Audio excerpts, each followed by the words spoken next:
new way to measure progress in digital transformation, the top systems of 2024, and legal considerations for digital transformations.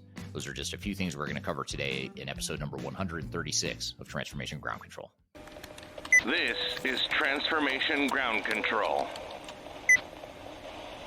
your source for all things business, technology, strategy, and change. If you're growing your business, leading change within your organization, or undertaking any sort of operational or technology change initiative, this podcast is for you. This show covers what you need to know about digital transformation, organizational change, operational improvement, and business growth. 5, 4, 3, 2, 1. And now, here's your host, Eric Kimberling.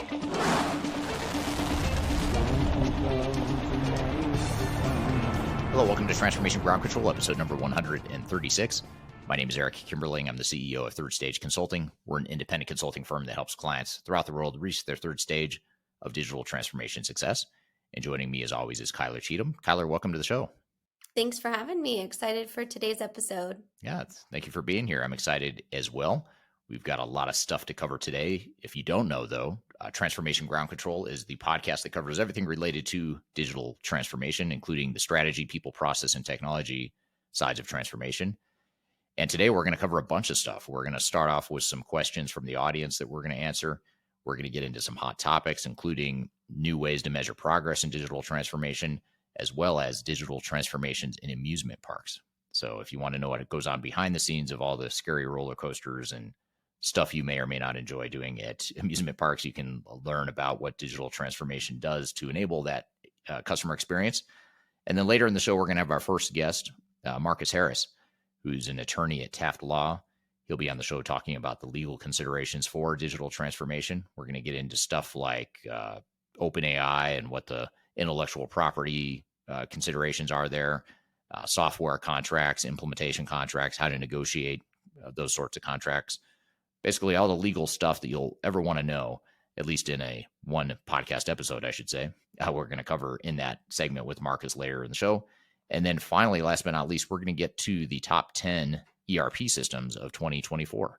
So we just released that top 10 ranking, which is our technology agnostic and independent ranking that has no outside influence from software vendors. It's strictly our ranking based on a number of criteria that we'll get to here later in the show. So stick around for that as well. So before we get to those other segments here today, you've actually before you jump into the questions, I'm going to throw a curveball here at the audience. If you haven't already, it's my new book, The Final Countdown, was just released last week. You can find that and order it at thefinalcountdown.com. That'll take you to the Amazon page where you can order it. You can order it in paperback, hardcover, and also electronic format. So if you haven't already, order The Final Countdown. It's my new book. Love to get your feedback on it as well. So with that shameless plug out of the way, Kyler, what sorts of questions do you have in the question jar for us here today?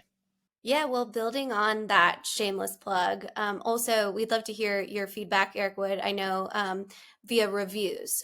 So some reviews we'll be sharing on future episodes. So if you do have a review, go ahead and post it on Amazon. If you enjoyed the book or want to give any sort of feedback, we'll be talking through what some people thought about it in future episodes. So definitely encourage you to leave a review, and big congratulations to Eric, not only on the launch, but also being on the bestseller list in a variety of categories, including business and finance, which is a pretty big category. So kudos to you, Eric. It's a great book. Very excited to be able to feature it. Yeah, absolutely. Thank you. And I'm curious to hear what the audience thinks too. As we get some reviews in, I'm really curious to hear what people think of it. So thank you for that shameless plug. All right. Well, enough of the shameless plugs. Let's get into some of the questions from our user base. So I have my question jar here.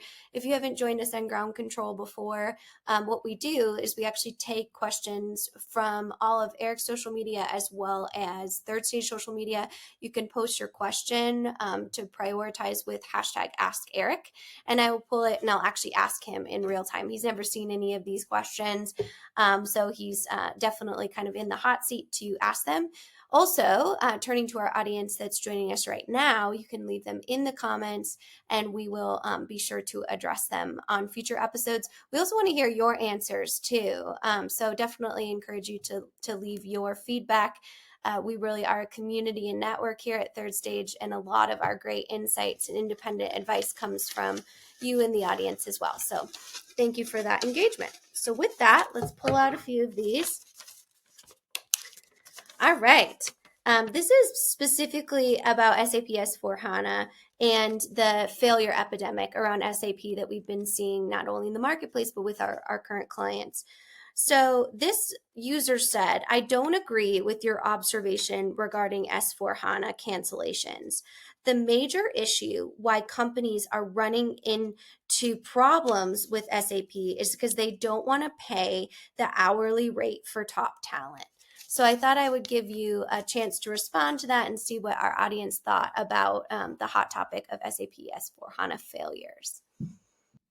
Yeah, I agree and disagree at the same time with the comment. So I agree that a lot of companies out there don't want to pay what it takes to get qualified S/4HANA consultants. There is a sort of a do-it-yourself mentality that some organizations tend to have, which is, let's just go hire a bunch of contractors for as cheap as we can, and then we'll manage those contractors to handle our entire S/4HANA implementation.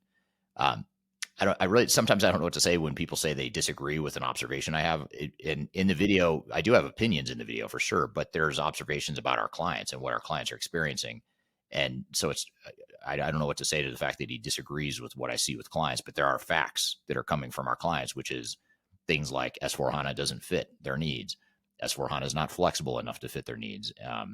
It's a very complex product. It's very risky. It costs a lot. It's taking them a lot of time. And in many cases, or in some cases, we're seeing distressed projects that are reaching out to us saying, hey, we are in trouble with our S/4HANA implementation. Can you help us out of it? And in some cases, we end up, not we, but they end up canceling the project because the project is so far gone. So, there's a lot of reasons for sure. And he does bring up a really good one that I don't mention in the video, which is low cost resources and not finding the right talent. And there is a talent shortage for sure in the SAP space, as well as other segments as well, just given the demand for all the projects that are happening at the moment. So great comment. But I stand by the observations of our clients, and what we're seeing and hearing from our client base is largely what that video is based on. Yeah, and I guess evolving that question, if you are going through an SAP S/4HANA or considering going through an SAP S/4HANA implementation, should you look for those internal competencies within your IT talent pool?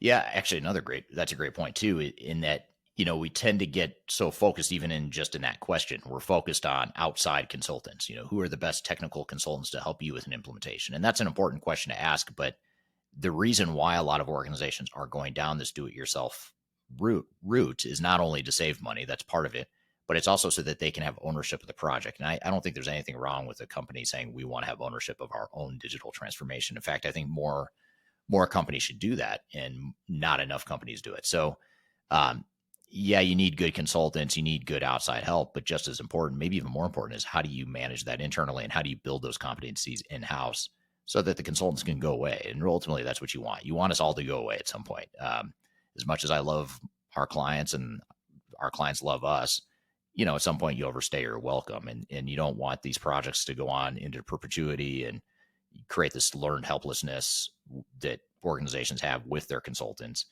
And even though that's self-serving in many cases, for the consultant, it's not good for the organization to have that much dependency on the outside consultant. So I think you do have to build that in-house capability to some degree. You're not going to build it overnight. You're not going to be as versed as an outside consultant, but you can start to move that direction. Yeah, really excellent insight. Thank you for that. And thank you for the question. You are allowed to disagree with Eric on his comments. We will bring it up. That's what makes the conversation really valuable, independent, and important. So this is a good kind of setup for our conversation or your overall observations later of the top systems of 2024, which is, a huge release for our community. What is your definition of small, medium, large businesses in your review? Yeah. So just in rough terms, the way we categorize it in terms of revenue largely is looking at organizations under 100 million in revenue are smaller companies. Companies that are in that 100 to $1 billion range roughly are considered mid-size in our criteria, and then over $1 billion is considered larger. There's a lot of different ways you can interpret that. A lot of people would say, well, if you're a $50 million company, that $20 million company or whatever, that should be the threshold for small versus mid-size. We try to keep it simple and sort of round it off there at about 100 million for the threshold for small to mid-size, and then $1 billion for the threshold from mid-size to large.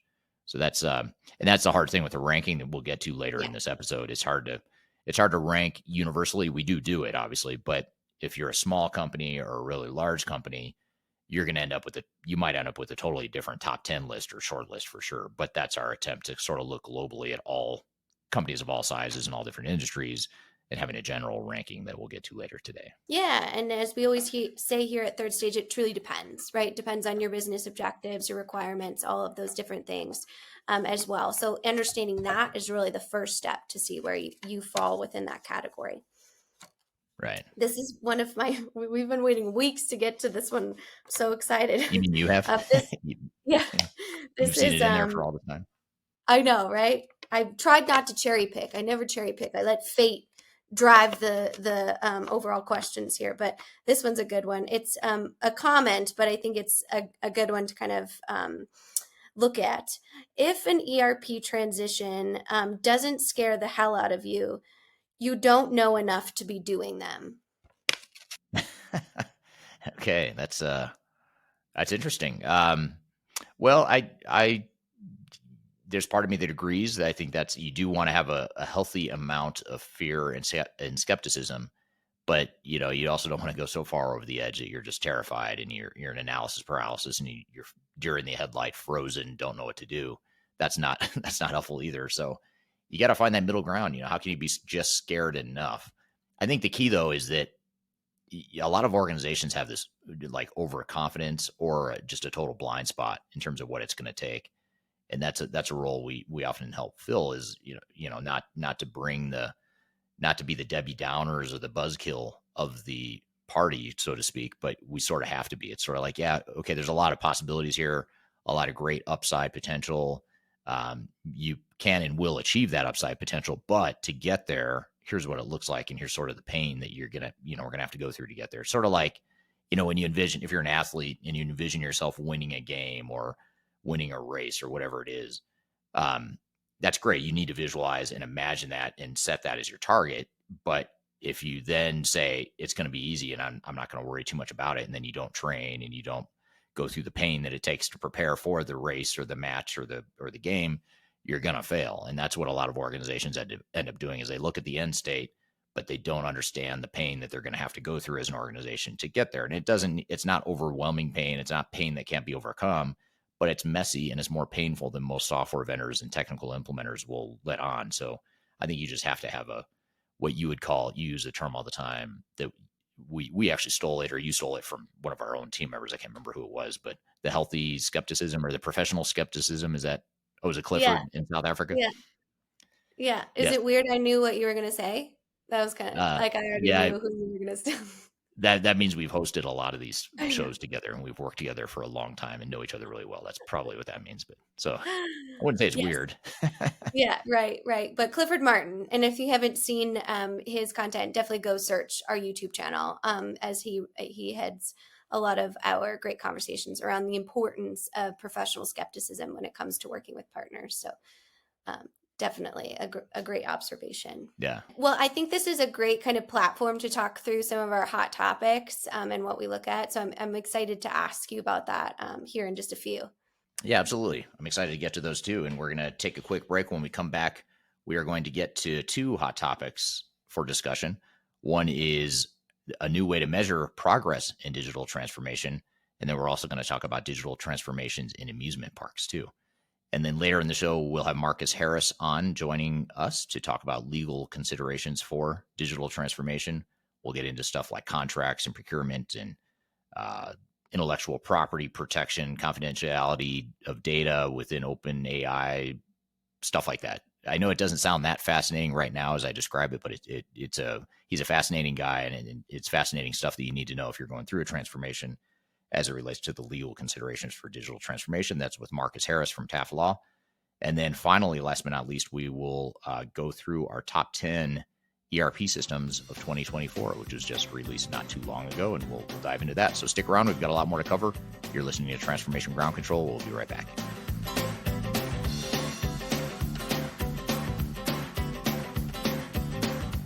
Interested in working for a company that truly values your unique skills and experience? Here at Third Stage, we don't hire based on resumes alone. We look at the full candidate, experience, and willingness to provide excellent service for our clients. Within a technology independent and agnostic consulting firm, you have the opportunity to learn across industries with a diverse group of clients. Our consultants also have the opportunity to diversify their portfolio and learn across technology systems. If you're interested in joining a high-growth entrepreneurial organization, please reach out to us at work@thirdstage-consulting.com.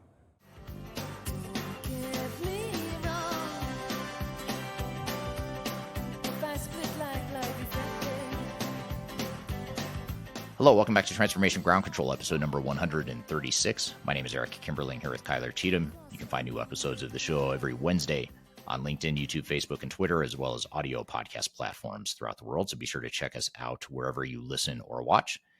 So we just went through some questions from the audience, Kyler, but now we want to dive into a couple of these really interesting hot topics you have in store for us. What's on your mind here? Yeah, well, let's accelerate, if you will, into digital transformation in amusement parks and the use of virtual assistants, specifically powered by Google Cloud's generative AI, which Google Cloud, as we all know, is trying to push into that generative AI and take over ChatGPT or smaller open AI sources.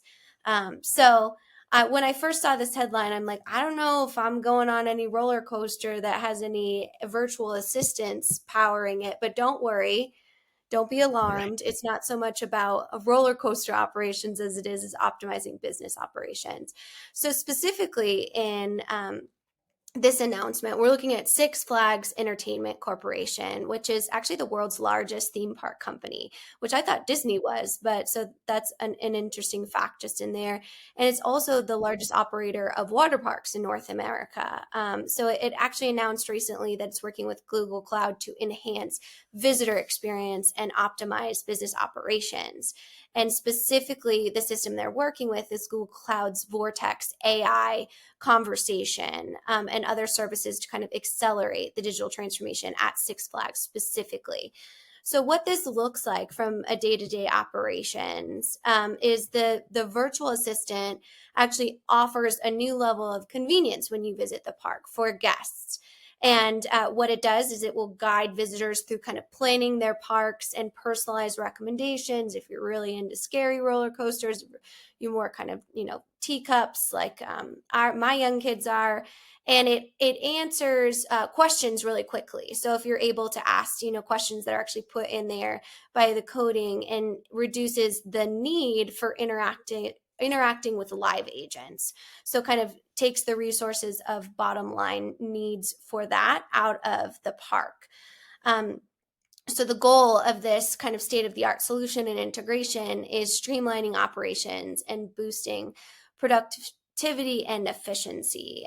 So they've really kind of taken an interesting approach of not only looking at generative AI, but actually announcing it with an industry titan like Google.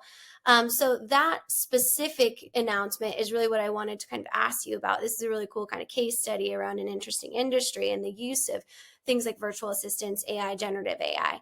But we've also kind of seen now titans in specific industries like Six Flags coupling with titans in the technology industry to kind of come say, this is a safe and almost legitimate option, right? Because we are utilizing these tech titans to kind of build this infrastructure and kind of trying to push out the little guys such as ChatGPT or OpenAI. So I wondered kind of what your predictions were about the evolution of big tech and working with big industry to come be kind of almost the SAP S4HANA or Oracle, if you will, of generative AI.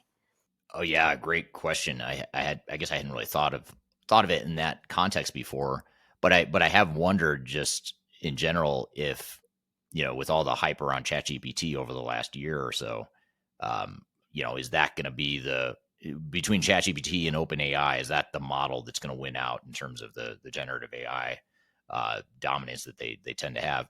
And it seems like a lot of the big tech vendors are integrating with OpenAI. Is that different? So is this case study different than that? So they're not, are they creating a separate AI model, or is it somehow linked, or is it not linked at all to OpenAI?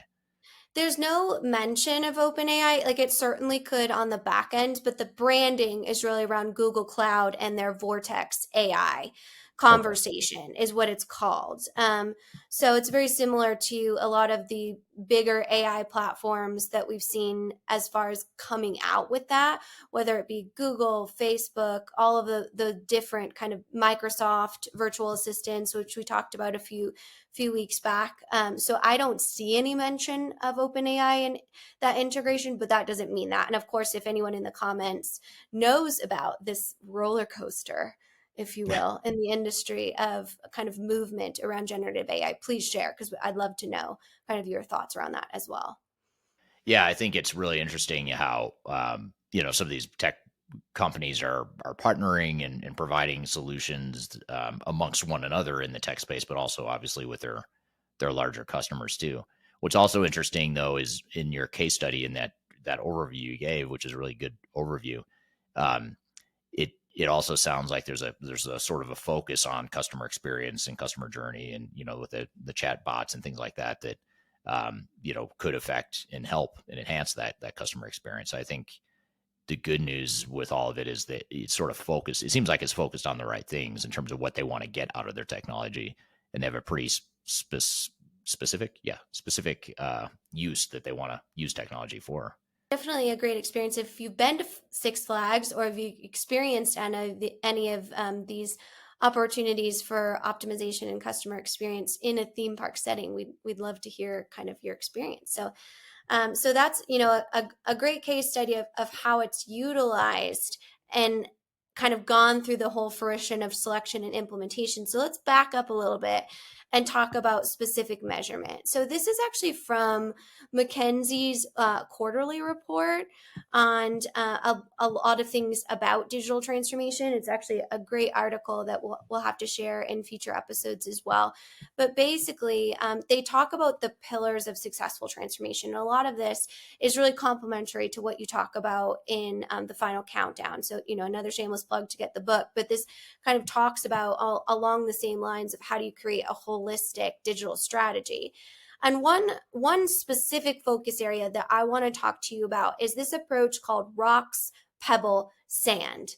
And that really means initiatives of all size. And what they say is roughly 55% of transformation value comes from small initiatives that represent an average less than 0.5% of full potential. So when you're looking at specifically measurement, there comes to be a lot of value over those smaller initiatives, though they're not producing the most on the front end of the full potential of the transformation when we're talking about boosting revenue by 2% or something like that. That's an actual goal.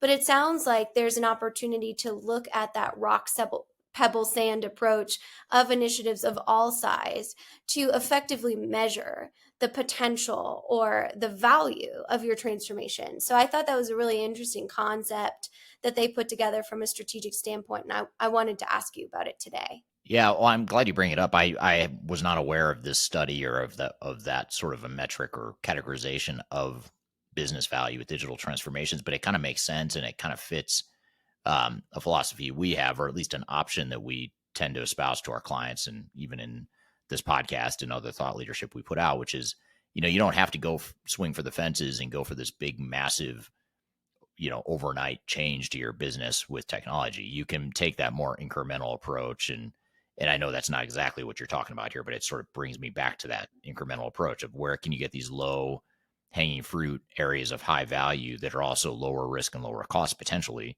in terms of making these improvements over time. And then over time, you start to add up these 0.5% or less sorts of incremental improvements. And that adds up, that can add up to a lot of money, but it also means you can get there in a way that could be a lot less painful than, say, ripping out your entire back end system to potentially get a 5 to 10% improvement in some of those key metrics or areas of value. That's probably the higher risk, higher cost approach. For some, it may make sense. It may mean that there's so much value that you're missing out on that you do need a bigger, more aggressive approach to your digital transformation. But it's a good reminder that there's sort of a continuum that you need to figure out where your organization is in terms of how much change are you willing to accept and how much business value can you realistically expect as part of your digital transformation.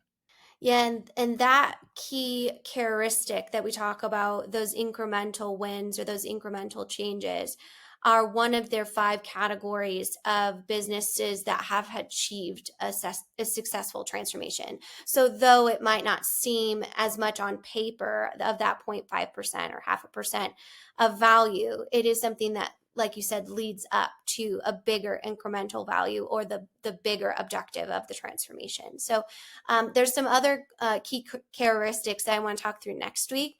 So stay tuned, little teaser there, and we'll kind of dive into a few other things throughout the report. But I definitely think it's a great kind of foundation for the conversations that we're going to have today about system selection, and then also with the legal strategies about building that strong foundation to achieve true value of your transformation. Yeah. And it talks about, we'll get into business value as well as mitigating risk in that conversation too. And joining us for that conversation next will be Marcus Harris, who's an attorney at Taft Law. And he'll be on with us talking about some of the legal considerations for digital transformation. And then later in the show, after Marcus is on, we will also get into the top 10 ERP systems of 2024. So find out where your favorite software vendor lands in our top 10 ranking here later in today's episode. And we'll also talk about some of the vendors worthy of note that didn't make the top 10 list. There's a lot of software vendors out there. In fact, more software vendors did not make our top 10 list than did. So that doesn't mean you should rule them out or not consider them. It just means we're going to highlight the 10 that we think are the best. So we'll get to that later in the show. But first, we're going to take a quick break, and we'll be back with Marcus Harris talking about legal considerations for digital transformation. You're listening to Transformation Ground Control. We'll be right back.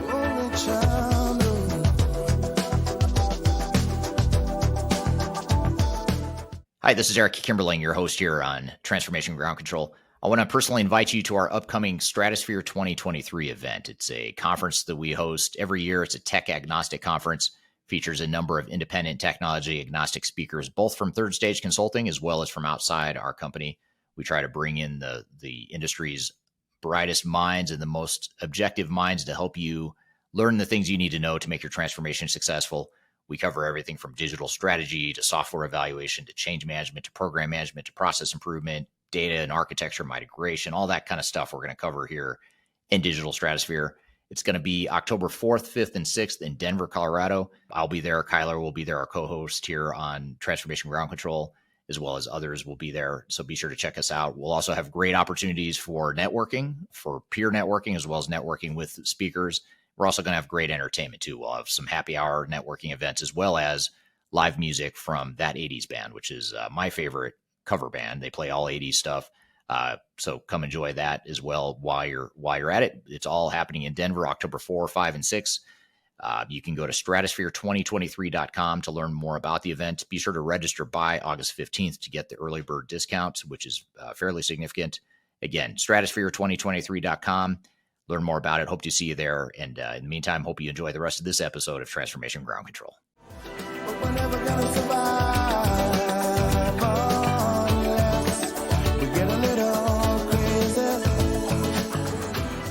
Hello, welcome back to Transformation Ground Control, episode number 136. My name is Eric Kimberling here with Kyler Cheatham. You can find new episodes of this show every Wednesday on audio podcast platforms throughout the world, as well as LinkedIn, YouTube, Facebook, and Twitter, where it streams every Wednesday. So be sure to check us out. Next is a guest who's probably earns the award for most appearances on this podcast, other than you, Kyler. You're obviously the top, the number one slot, but coming in at number 2, if I were to guess, it's probably our next guest. In fact, I'm almost positive it is our next guest. He's been on several times. He might have been on our very first episodes of this podcast too, if I remember correctly. If not, he was on one of the first 2 or 3, and he's been back several times since then because he always has so much to talk about. And every time he's on, I learn so much in chatting with him. And I think he covers a topic that not enough organizations think about. We all want to think about the utopia of what technology can do for us, but as we talked about earlier in this show, before the break, we oftentimes don't want to think about the pain or the messiness that goes along with it. And someone's got to do it. So we're going to have Marcus on the show to talk about some of the legal considerations, things that you need to be aware of, legal risk and protections you can put in place as it relates to your digital transformation. So Marcus from Taft Law, thank you for joining us here today. Hey, Eric, thanks for having me. I'm really excited to be back, and I'm really excited to do the digital stratosphere later this year. I think the topics that we're going to talk about certainly today are kind of a preview of what we're going to do later this year. And so, like I said, I'm excited to be here today and to talk to not only you, but field questions from the audience. Like you said, I'm an attorney here at Taft. Taft is a national law firm of about 850 lawyers with a very deep bench, and they're particularly deep. We are particularly deep in technology, intellectual property, patents, science-related issues. So we're well suited to talk about these things today, and I've got a lot of experience in this area, having worked in-house at a couple of large international software companies. Yeah, and that's actually a great point. I'm glad you mentioned that. You have a unique perspective, having sort of worked both sides of the table. You sort of know the inner workings of software and technology companies, and obviously you represent your clients sometimes on the other side of the software company. That's a pretty unique perspective that most don't have. Yeah, that's absolutely right. We'll represent large software vendors in multi-million-dollar transactions and generate contract templates for startup ERP vendors. We're doing that now. And then we also represent a variety of different size companies with their software acquisition, implementation. We take them from 0 to 100 and provide whatever kind of comprehensive legal services they need, depending on the budget, which is often dictated by how much they're actually spending on the software product. You approach something much differently if you're spending $100,000 versus 14 or 18 million dollars. It's a much different type of legal representation. One of the other things that we do, which I think adds a lot of perspective to this conversation in particular, in our representation in general, in the ERP space, and this is one of the ways we met, is that we litigate these issues and we deal with failed ERP implementations. Today, I say we probably do more on the client side as far as the representation is involved, representing clients that have been victimized by oversold, overhyped, not fully baked products that got duped during the sales process by maybe overeager salespeople. And then we've also in the past represented a variety of different software vendors in connection with allegations of failed implementation and breach and fraud and negligent misrepresentation. And so that's a pretty well-rounded perspective to be able to talk about a variety of the nuances and the legal issues that come up in these deals. Yeah, absolutely. So you've seen some pretty gnarly situations and gnarly legal contractual situations over the years, I imagine, which we'll kind of get into here today. Yeah, absolutely. So what is, while I ask you this question, I'm actually going to pop on the screen a little, some information about our upcoming Digital Stratosphere Conference. It's October 4th through the 6th in Denver. You can go to stratosphere2023.com to learn more about this conference. But not only are you speaking at this conference, but Taft is also a co-sponsor along with Third Stage for this event, which we're really excited about. We were just talking before we went live how exciting it is to do an in-person event again after a few years of not having done it, at least in the case of Stratosphere. This is our first post-COVID in-person event. Really looking forward to it. And can you tell us a little bit about what you're going to be speaking about or what topic you'll be covering at Stratosphere? Yeah, I mean, this year, I really want to get into the ins and outs of what the contract negotiation process is like with respect to a typical ERP project.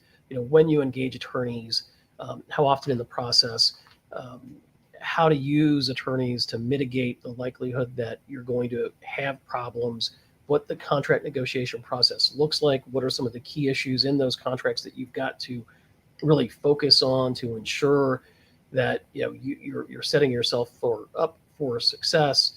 I want to talk about how to mitigate failure, and then really what to do when you're faced with a problematic ERP implementation. What steps you need to take to try to get that thing back on track, and then from a collateral perspective, in really talking about some of the bigger issues in the contracts. I want to talk about certainly intellectual property, some of the substantive representations and warranties that you need to look for, and then I want to talk about the massive impact that AI and Chat GPT and platforms like that are having on the ERP space, and some of the unique challenges that those present from a contractual perspective. And what I'll be covering, or share a little bit more about part of what I'll be covering, is actually a keynote based on my new book, which was just released this last weekend. So if you haven't already, you can scan the QR code here on the screen in front of you to order the book. It ships worldwide. You can get it electronically or in paperback or hardcover copy.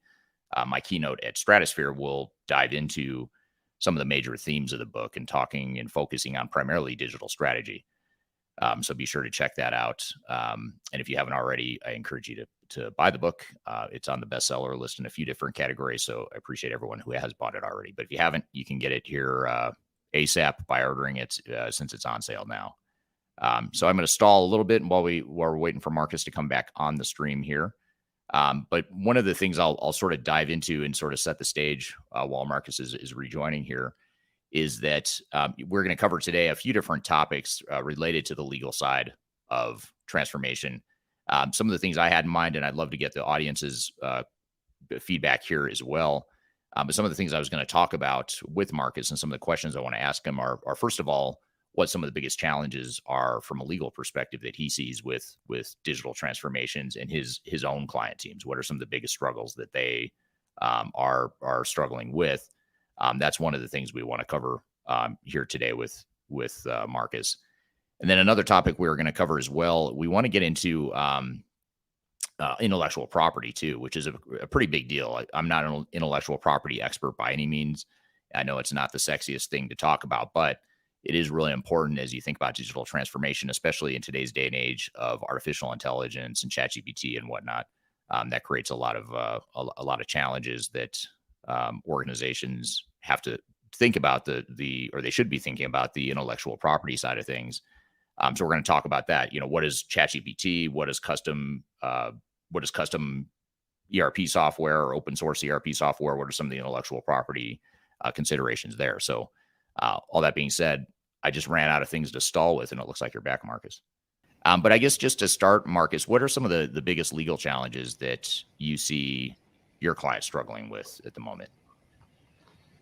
Well, look, in the context of an ERP project or an ERP implementation, I think one of the biggest issues that we see on a pretty regular basis is the continued push for this cloud migration. And I think certainly cloud makes sense, and it's really a direction that I think if it makes sense for your company, it's something that you need to seriously consider doing.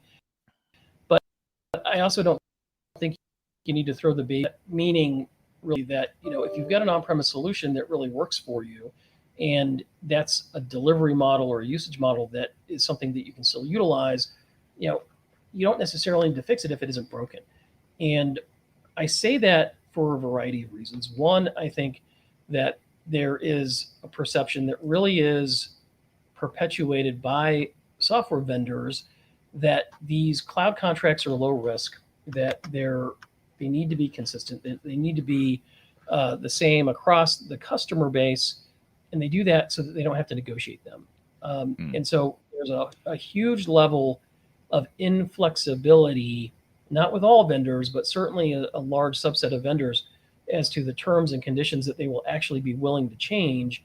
And the rationale and reason they have for pushing back is, look, this is a standardized offering across our customer base, and the contract needs to be consistent for everybody.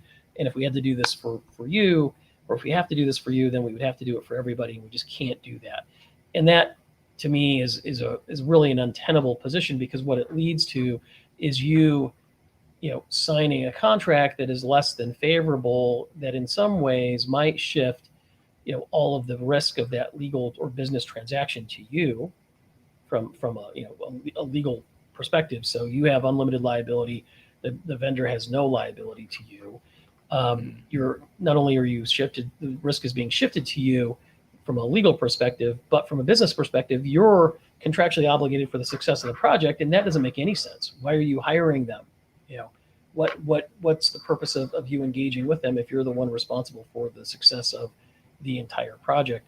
One of the other things that we see, and this is troubling as well, is the wholesale incorporation of URLs into these documents. So what you get forwarded to you via DocuSign is a 2-page order form that looks pretty innocuous.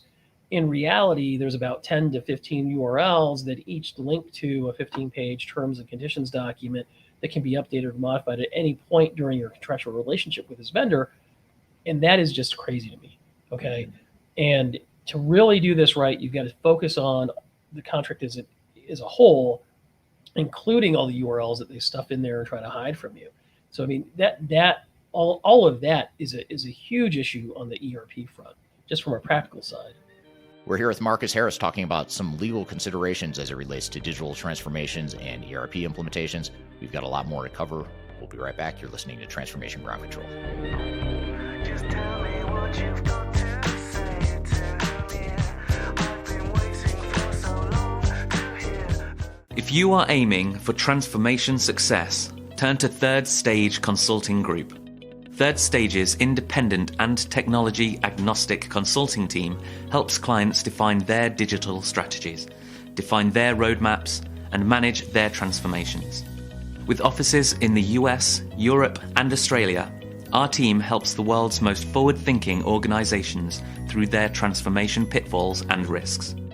If you are embarking on a digital transformation or business change initiative, contact Third Stage Consulting to see how we can help you reach the third stage of transformation success. Learn more about us and download independent reports, videos, and other best practices at thirdstageconsulting.com.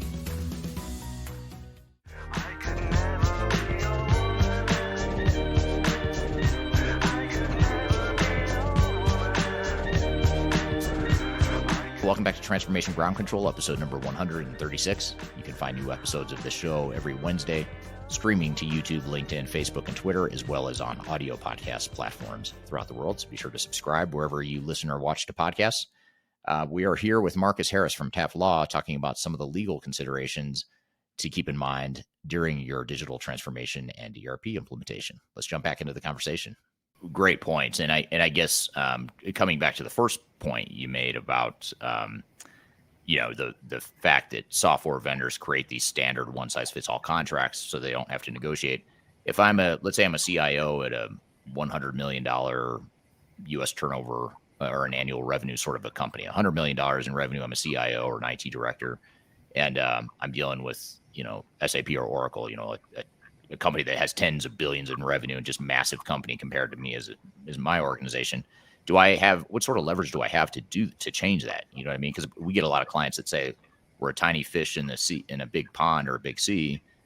Can we really push back on some of these terms and conditions? And what's your experience been? I mean, that back probably 5 years ago, I would have said you've got a lot of leverage and you're going to have a lot of success getting, normal concessions that are reasonable and mitigate the risk of that transaction. I would have said that you've got a pretty good chance of doing that if you're spending any reasonable amount of money. Today, I think you've got to spend an insane amount of money. You got to be in the multi-millions in order to really have a lot of push and leverage with certain vendors. And so what your strategy needs to be, and be clear, I am specifically talking about the software side of this transaction, not the implementation side yet. Right. Okay. And so if you are not spending serious money with this vendor, there's going to be no incentive for them to get off their standard positions. And their standard positions are absolutely horrible. Okay. And so what you need to do is make a list, have an attorney or your in-house people go through that contract and identify, the top 5, top 10 things that are the most important to you or the riskiest, really. And importance and risk are kind of two sides of the same coin. And once you have done that, you can kind of assign a risk rating to them and figure out, okay, if I don't get all 10, which you're probably not going to get, what can I really live with and what do I really need to push for? You've got to break them down into business issues and legal issues. And the business issues always drive the legal issues. And we like to say, well, all issues are really business issues, but pure, business issues, what kind of warranty you're getting? What's the limitation of liability?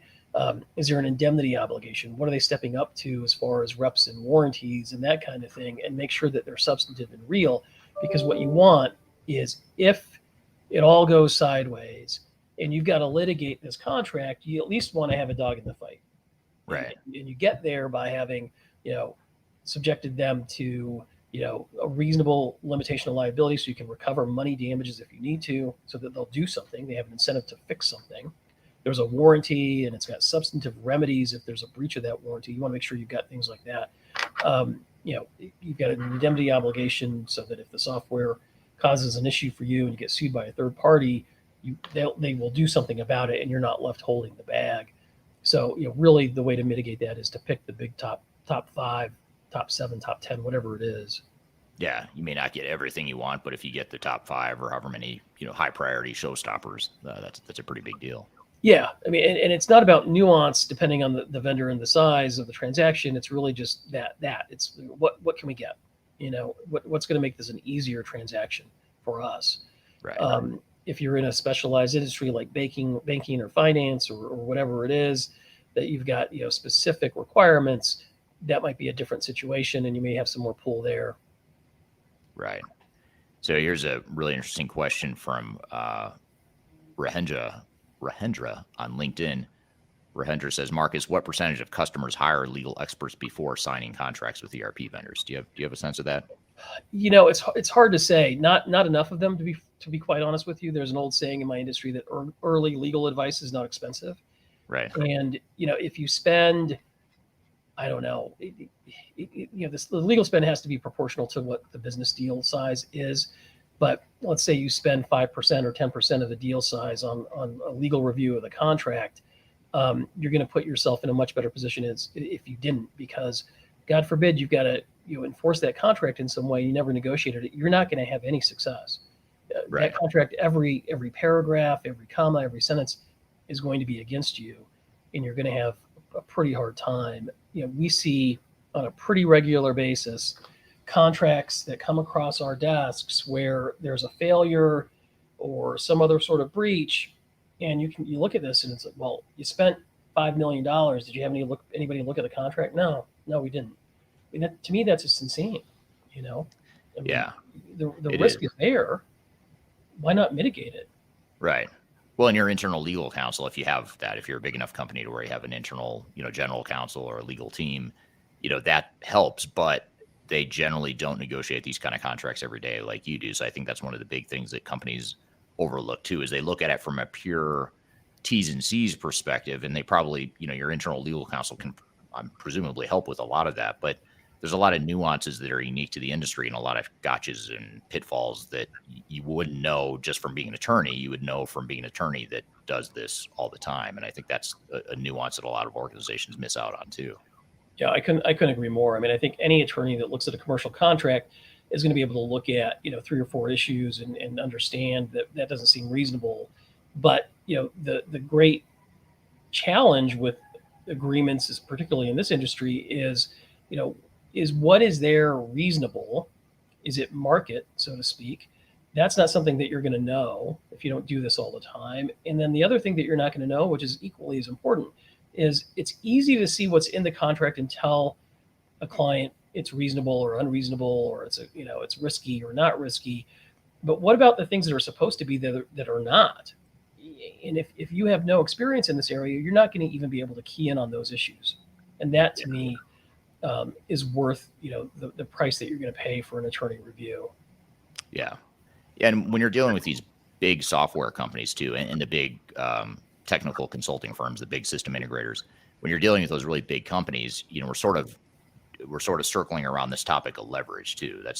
We haven't used that exact word yet, but one thing you have to look at is what kind of leverage do I have with a big, massive behemoth in the tech industry?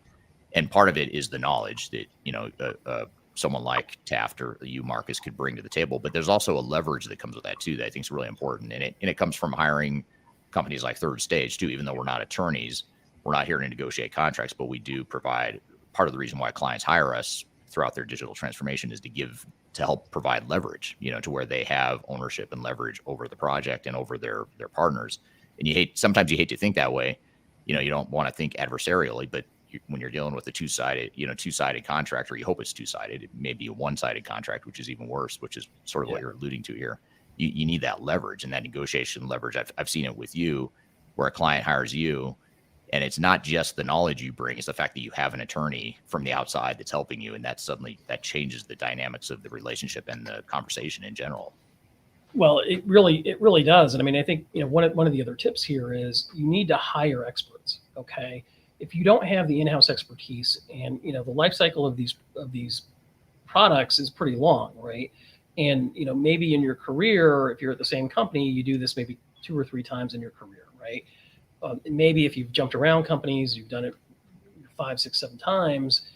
But having said that, I mean, you may have some understanding of how these things go as an individual professional, but hiring attorneys and hiring consultants that can develop RFPs, RFIs, conduct software demos, develop, scripts, all of that stuff is incredibly important for you to get an understanding of what you're about to get into, mitigate, the risk associated with it.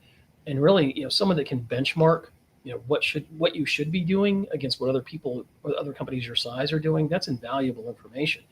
And then, once you've got that empowerment, it gives you realistic expectations as to how that negotiation process is going to go, what you can expect to get or not get. And, from a bigger picture, what the implementation process is going to be like, how much is it going to cost, and how long it's going to take. I mean, you've got to have all that information going into this. And the only way to get that oftentimes is by hiring somebody that's done it hundreds, if not thousands of times. Right. Yeah, exactly. And here's an interesting follow-up to a point you made earlier, and this is also from Rahendra on LinkedIn. And Rahendra says, Marcus, URLs and contract that you mentioned is interesting. Could the customer not insist that documents in URLs need to be printed and signed as part of the contract?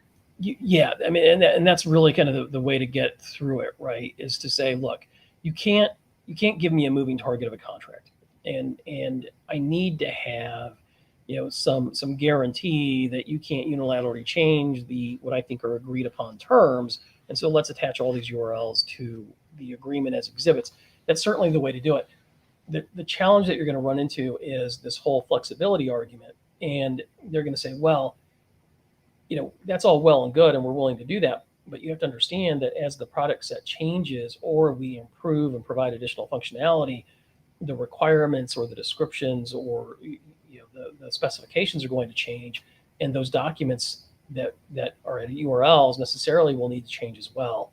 And so you've got to account for that, which in some ways is a reasonable issue that they have, but you've got to make sure that they don't take unfair advantage of it, excuse me. Yeah, absolutely. Here's a question from Kyler on LinkedIn, a really good question that's very pertinent in today's day and age. When moving to a cloud solution from an on-prem solution, legacy system, what are some of the key nuances you should look for in the contract, such as total cost of ownership? Well, it's a good question, and it's nuanced. I think there's a lot of ways to go with that, but certainly from a legal perspective, you want to make sure that you're getting some sort of a discounted rate. Okay, the rate or the discount is going to be proportional, I think, to the length of the term. And having said that, there's going to be a resistance on the part of the vendor to give you the ability to easily get out of that contract without having to pay. So if you've negotiated a really good deal and you've got a 5-year term, they're not going to want to let you get out of the contract for convenience after year 2 without having to pay the remainder of the term. So the total cost of ownership in that context is going to be much higher than an on-prem model, arguably. And there's a lot of nuance and gray area to what I just said, and we can get into that. But the reality of this total cost of ownership is that the cloud model is not necessarily cheaper. And in fact, I would assert that it's probably more expensive. And one of the reasons that drives the push to the cloud and the transition from everybody, going from on-prem to cloud, is it's a revenue grab in some respects, and you've got to be careful with that. Yeah. Yeah. I was actually talking to a vendor, one of the bigger software vendors in the space last week, and they were the first vendor I've ever heard admit that cloud is better for them than it is for their customers. And it's not anything I think they'd say on record. They would never say that on this live stream or in this format, but they were saying, I mean, I wasn't even baiting them into saying that. I wasn't, because Yeah. usually that's something I would say, or you would say, but they kind of came out and said, yeah, the cloud thing it's great for us, but we don't necessarily know that it's best for all of our customers. Yeah, I mean, there's a lot of disadvantages to it. I think cost is only one. I mean, the flexibility and the ability to customize the software certainly isn't as robust as it would be in an on-prem solution. So, and that's what I said earlier is, the push and the drive to the cloud, you got to be careful with that. I mean, sometimes it doesn't make sense for you. And just because everybody else is doing it doesn't necessarily mean you should do it too. Yeah, absolutely. We're here with Marcus Harris talking about some legal considerations as it relates to digital transformations and ERP implementations. We've got a lot more to cover. We'll be right back. You're listening to Transformation Ground Control. When things are big that should be small, who can tell what magic spells will be doing? Are you looking to stay ahead of the curve in the ever-changing landscape of digital transformation? Then you need our newly released 2023 Digital Transformation Report. This comprehensive report covers the latest trends, technologies, and strategies to ensure your digital transformation is optimized for success. The 2023 Digital Transformation Report is packed full of proven methodologies and insights from experts in the independent digital transformation field. You'll also receive practical insights on how to implement digital transformation strategies within your unique organization. This free report is available for download on our website at thirdstage-consulting.com under our Thought Leadership section.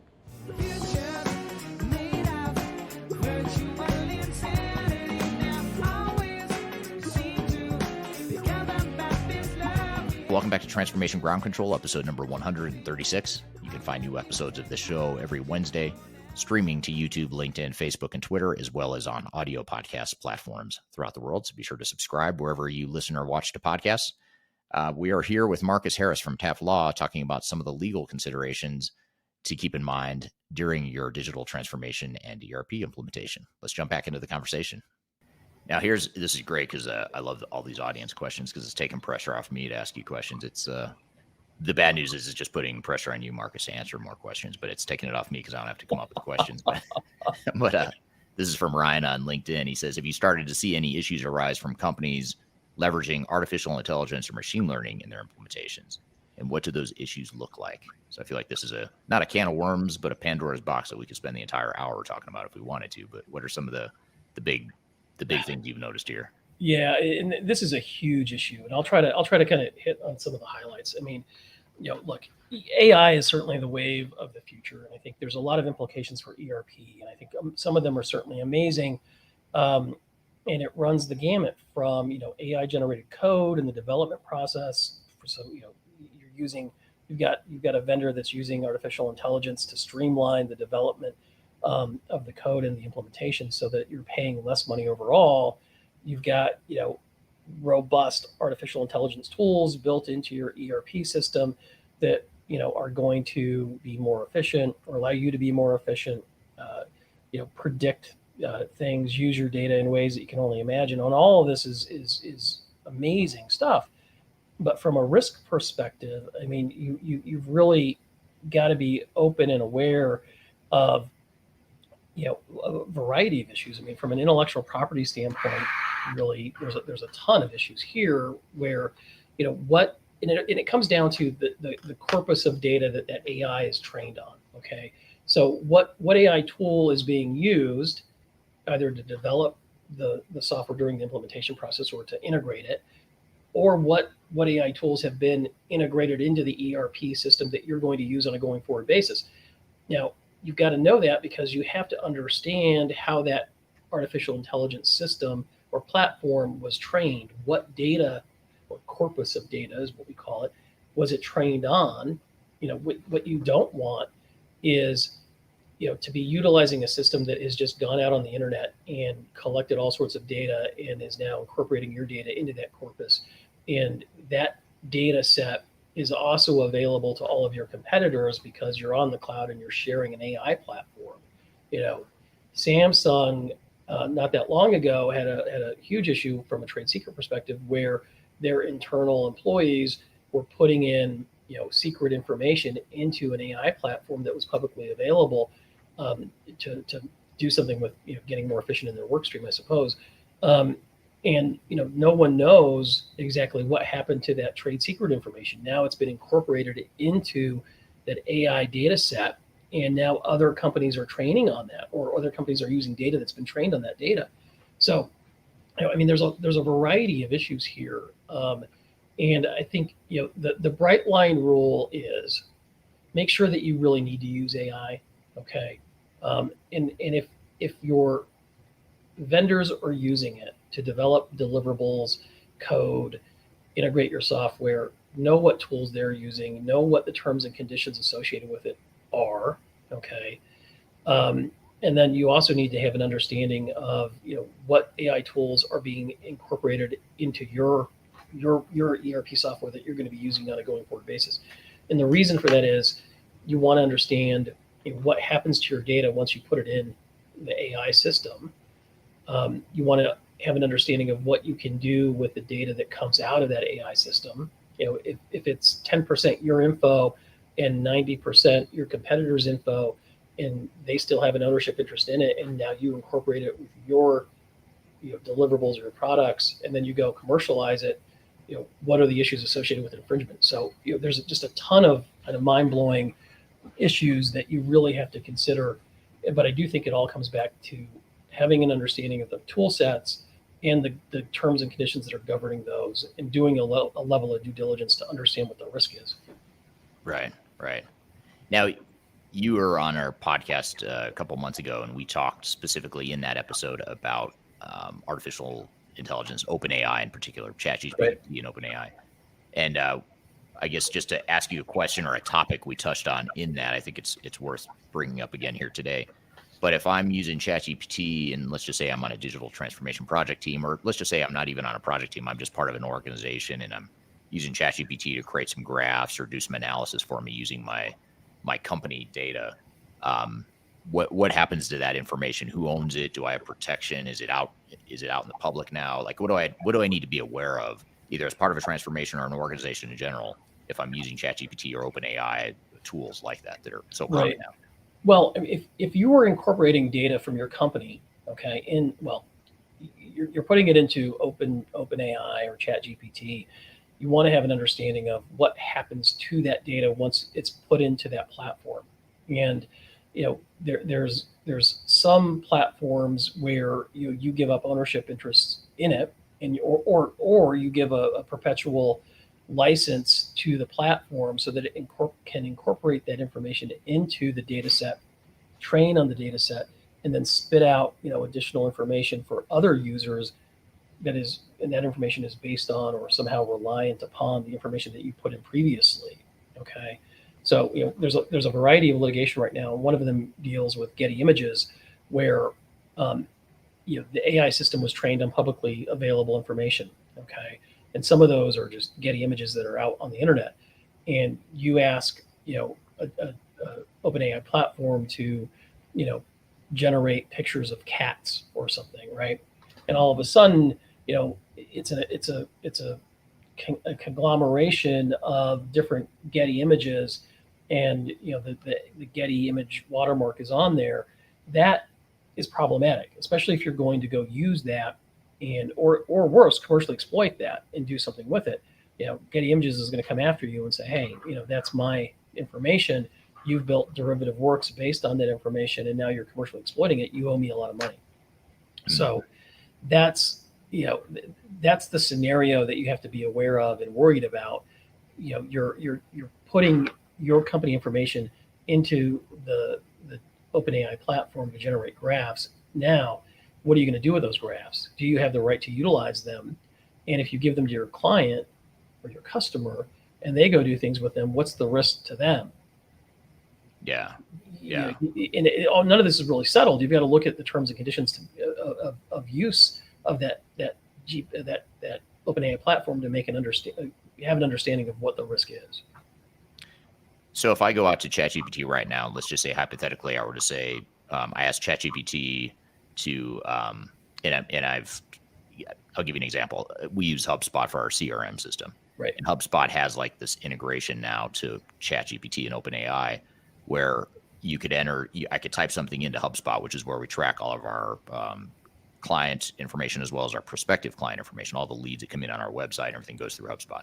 If I were to go to ChatGPT using that integration with HubSpot, and I say, run a report of the last, or tell me who the last 100 leads were that came in through our website, and it spits out a report for me, or it gives me some sort of consolidation or summary. Is that information now sort of public domain? Like, in other words, do I lose the sensitivity or the confidentiality of that information that I had housed internally? Now I've used OpenAI to do some sort of analysis or do something with that data. What happens to that information?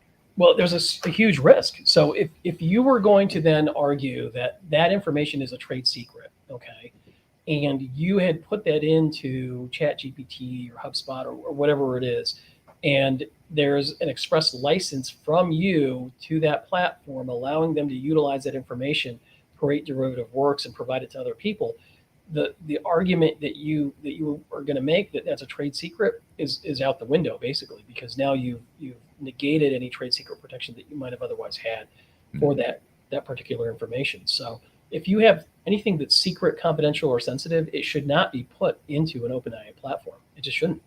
Right. There's a tremendous amount of risk. Now, the way to get around this, and a lot of the vendors are developing their own systems, is you want to have an OpenAI platform that is closed, I would say, and it's being trained on your own data. And so, what's coming out of that system is something that's been vetted by your own company and utilized, can be utilized with some assurance that you're not giving up secrets and you're not infringing. So, for example, one of the practical impacts for a law firm would be, we've negotiated thousands of enterprise software contracts, okay? And we've got an employee, a first or second year attorney, that is tasked with coming up with a contractual framework for a brand new ERP vendor or startup, and he doesn't know where to start. He goes into our version of ChatGPT or whatever, OpenAI platform that we've developed, but the data set, the corpus of data, is documents that attorneys at this law firm have developed in the past. They've all been reviewed. They're reviewed on a consistent basis, and they're all good, solid documents to use. And now he can be confident that the documents that he's generating based on those aren't going to be infringing. They're not going to include any client secret information, and he's not giving up any kind of intellectual property that he shouldn't be. That's where you want to get at some point. And there's a whole continuum between 100% safe utilization of OpenAI versus a totally risky one, and you kind of want to be somewhere in the middle. Right. Yeah, that makes total sense. Here's a follow-up on LinkedIn that I think is super interesting. Be curious to get your reaction. Lots of companies are coming up with OpenAI-based products in manufacturing lines, smart cities, et cetera, you name it. How can we use it to our own advantage without much risk to client data? So in other words, how can we leverage AI in these open models, but also not run into the problems that you're talking about? Yeah, I mean, I don't know if you can, to be quite honest with you. I mean, I think it's an inherently risky thing to do, and you have to understand the risk. And I sound like a broken record to some extent because I keep saying go back to the terms and conditions. But if you're utilizing a particular AI platform, you have to read what they can do with your data and what they can't do with your data. It's a pretty simple exercise. Print out the terms of service or the terms of use, which is a binding contractual agreement, and understand what guarantees are they making to you and what are you giving them. Oftentimes you're giving them an irrevocable perpetual license to utilize the data that you put in there in any way, shape, or form that they want, and they use it to train their AI system. And it's available then to other customers that are using the AI platform as well. And so the way to mitigate it is either don't use it, which isn't a good solution because everybody's going to use it. Develop your own system, or license it on a exclusive or semi-exclusive basis where you've got terms that are more favorable to you than to the general public. There's tiers, right? You go to Chat GPT, you've got a free service, you've got one that you can pay for. That's once you start paying for things, then you can customize the level of risk and what you want to agree to and not agree to. You might customize some of the benefits and the functionality as well, though. We're here with Marcus Harris talking about some legal considerations as it relates to digital transformations and ERP implementations. We've got a lot more to cover. We'll be right back. You're listening to Transformation Ground Control.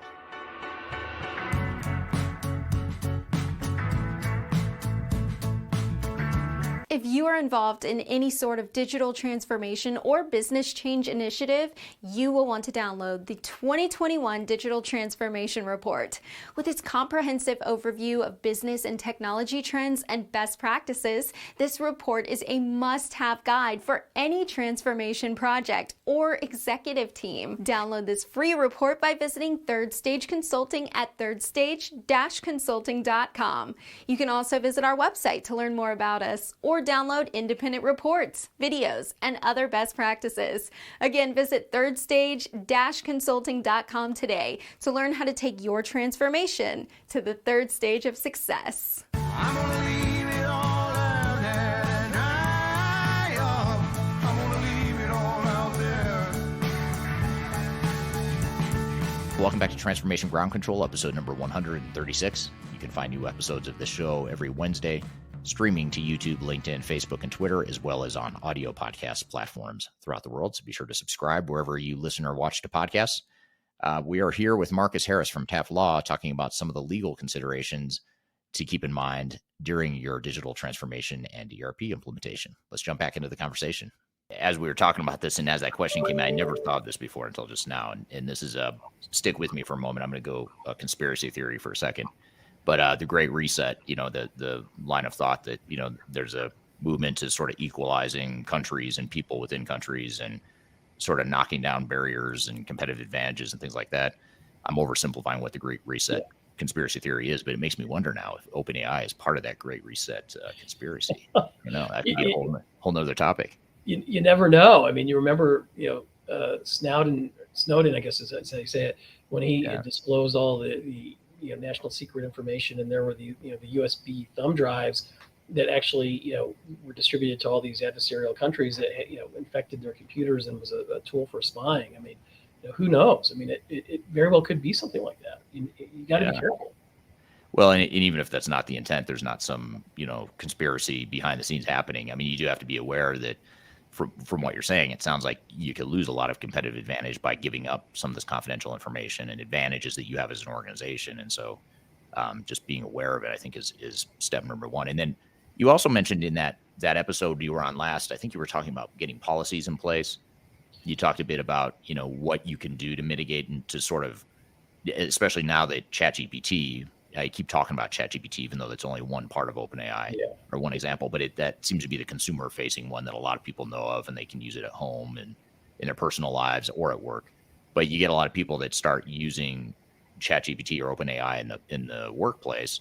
You sort of have to put some parameters in place of what can or can't you use, in terms of confidential information within that open source model. I think it's critical. I mean, if you're a company of any size, doing any kind of reasonable amount of business, and you're trying to use these tools, you've got to put some sort of policy in place. You've got to put guardrails for your employees to have an understanding of when they can and when they can't utilize it. Because if there is an incident, you want to insulate yourself as much as possible from liability. If you have no policy and it's the Wild West, you've got to help you, right? I mean, I think you're really setting yourself up for some potential liability there. But I think if you have a well thought out internal policy as to when people can use it, what they can use it for, and what they can't put in there, then I think you're doing about everything you can do to really mitigate the risk to your company and the liability that would follow.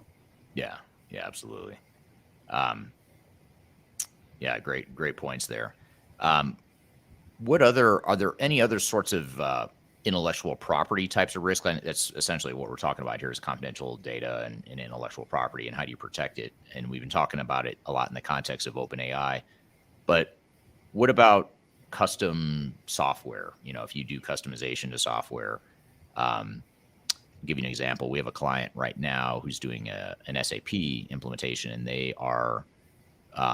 they're sort of co-innovating with SAP for a certain industry that they're in to create a product that fits their industry, which is highly risky, by the way, but that's a whole nother conversation. Highly risky to co-develop this stuff and then introduce it to your organization when it's never been used by anyone else. That's a whole nother story for another time. But what about intellectual property in that case when you customize software? Like, who owns that in that case? If your software vendor is creating customization for you, but you're paying for it and you're using it for your organization. Well, you know, most customers think that because they're paying for it, they own it. And that's not the way the law works, unfortunately. So the way the law works is the ownership defaults to the author, and software code is authored in this context. So in the context that you just laid out, SAP would be the absolute owner of it. And now that becomes problematic for a variety of reasons. And one is, you know, if you're developing something or paying SAP to develop something for you that is strategic and gives you a strategic advantage, you're going to want to have some exclusivity associated with that competitive advantage. And you're not going to want SAP to have an ownership interest in it. And so that needs to be detailed in the contract. I think, you know, one of the ways, and SAP does this in particular, to deal with this situation is to clarify, hey, look, you know, everything that we, SAP, bring to the table, our pre-existing intellectual property, will remain ours, okay? Everything that is your pre-existing intellectual property is going to remain yours. And then anything that we do on the project specifically for you, that's where the gray area is. SAP's default position is we own it and it's ours, okay? Mm-hmm. And you know, their rationale for that is, well, we're a software development company, so to speak, and we need to take that piece of deliverable technology, whatever it is, code that we're developing for your particular implementation, and then be able to utilize it across our customer base so that we can gain efficiencies for that. And that's our business model. That's what we do. Your argument and counter to that is, well, I'm paying you specifically to do something that I've come up with that is innovative, and I need to own it. And so those are the two, you know, loggerheads that you're going to run into. And, you know, you've got to put contractual language in the agreement. It's called work for hire language specifically that would vest ownership in anything that's custom created in your company. And, you know, whether they're likely to do that or not depends on a variety of factors, including how much money you're spending.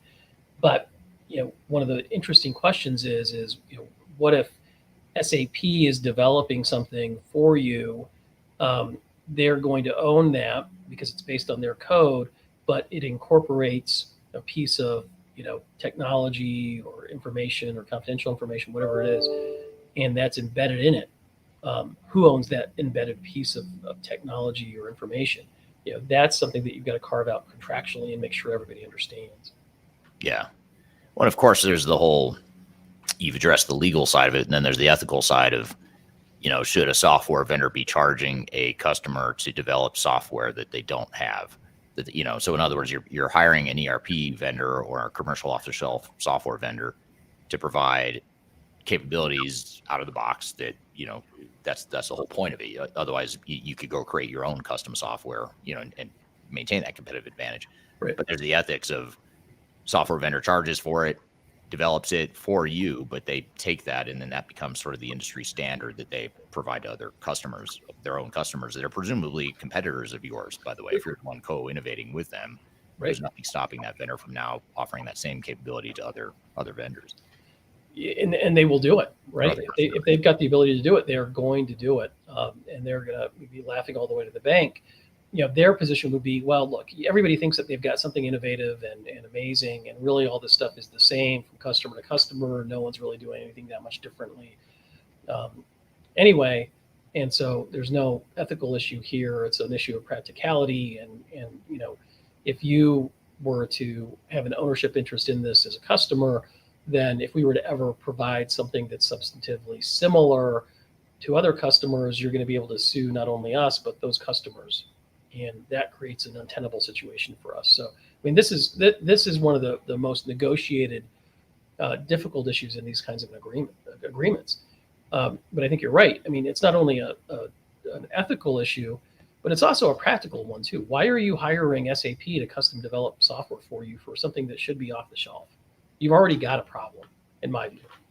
Yeah. And you're headed down a road that's ripe with difficulty, whether it's, spending way too much money, going over budget, having issues with support and maintenance for customized software that nobody else has. I mean, there's a lot of issues there. Yeah. Well, and just as a footnote or kind of a what happened next to that client example I gave you, and since I didn't mention the client, I can say this. And by the way, it's not the only client we have that this has happened to, but they canceled their S/4HANA implementation. Oh, wow. And they're trying to do this co-innovation thing. And when you hear the word co-innovation, this is not legal advice. This is just more third-party consulting advice. But when you hear the word co-innovation, that's usually code for we don't have the functionality you need, so pay us to develop it for you. And you have to really that's highly risky. I mean, you might as well at that point go create your own custom software, because that is what you're doing. It's actually in some ways even worse, because you're taking a off-the-shelf system and you're trying to change it to do something it wasn't designed to do, but you're changing it for your business, and that's always risky to do. I think you hit the nail on the head. I mean, it is risky. Why would you do that? I mean, you're creating just a whole risk profile that subjects you to a lot of problems, and it doesn't make a lot of sense to me. Yeah. Now, what are some of the ways, if we sort of tie this all together, if I'm on a project team and I'm about to go through a transformation, I'm about to go procure software, what are some of the best ways to mitigate risk during the procurement process? What are some of the low-hanging fruits that you would recommend? Yeah, and look, I mean, this is going to sound, like a sponsored kind of statement or something, but to hire somebody like you, to be quite honest with you, but what you want is, consultants that have an understanding of the software evaluation and selection process. And I think if you're in that procurement space or phase, those are the types of consultants that are going to provide the most value in selecting, the right solution for you, vetting that out, pitting vendors against each other. I mean, what you want are, tight RFPs, tight RFIs that actually, help you. You want to be able to, select vendors based on objective criteria, which would be software demonstrations, testing, scripts, that kind of thing. Get an understanding of the total cost of ownership, the cost of the integration, the implementation, any customization that would be necessary. And then, keep two to three vendors, in that selection process while you go through that contract negotiation, so that you can see what are you actually getting, who's giving you a better deal. Let them know that they're competing against each other. I think the worst thing you can do is, look at what your competitors are or who they're using, pick that company, move forward with it, and just sign a contract as is with them. That to me is a recipe for disaster in a very big way. Mm-hmm. Yeah, but yet a lot of companies do that. Exactly that. Yeah, and those are the companies that you see fail, and they wonder why they're in this situation where they're over budget. Milestones have been missed, and they're not getting the functionality or the business benefits that they wanted to realize. And there's a reason for that. You didn't do your homework on the front end, and you're not going to get it on the back end. Right. Yeah, exactly. Now, what about during implementation? What are some of the best ways to mitigate risk during the legal risk during the implementation process? Yeah, I go back to these contractual tools, right? And there's an old joke: if you hire a carpenter to do something, he just wants to hit everything with a hammer, right? Right. And that's kind of the lawyer's perspective as well. But here, I think it's really true. I mean, you have to negotiate solid implementation-related contracts that serve as a tool to manage and govern your relationship with that vendor throughout the process. Okay. You want to be able to pull out a statement of work and say, this is when you were supposed to do this. You didn't do it. Here's what you have to do now, and here's the impact on the budget. That to me is tight governance of the project, and it has to be in the contracts, because if it's not, you're relying on them to develop a project plan. You're relying on regular meetings. You're relying on project status updates that may not really provide you with any substantive information anyway. Those can be manipulated, and the true health of the project can be hidden from you. I mean, you've got to put contracts with teeth in them, to manage the project. They're going to push back, of course, right? They're going to say, well, we've got this vague implementation methodology, and you just need to trust it, and that this is how we do things. They won't provide you with any kind of timelines or estimations or milestones or deliverable deadlines, and just say, well, here's this vague PowerPoint presentation of how an implementation normally goes. Good luck. That's Right. the opposite of what you want.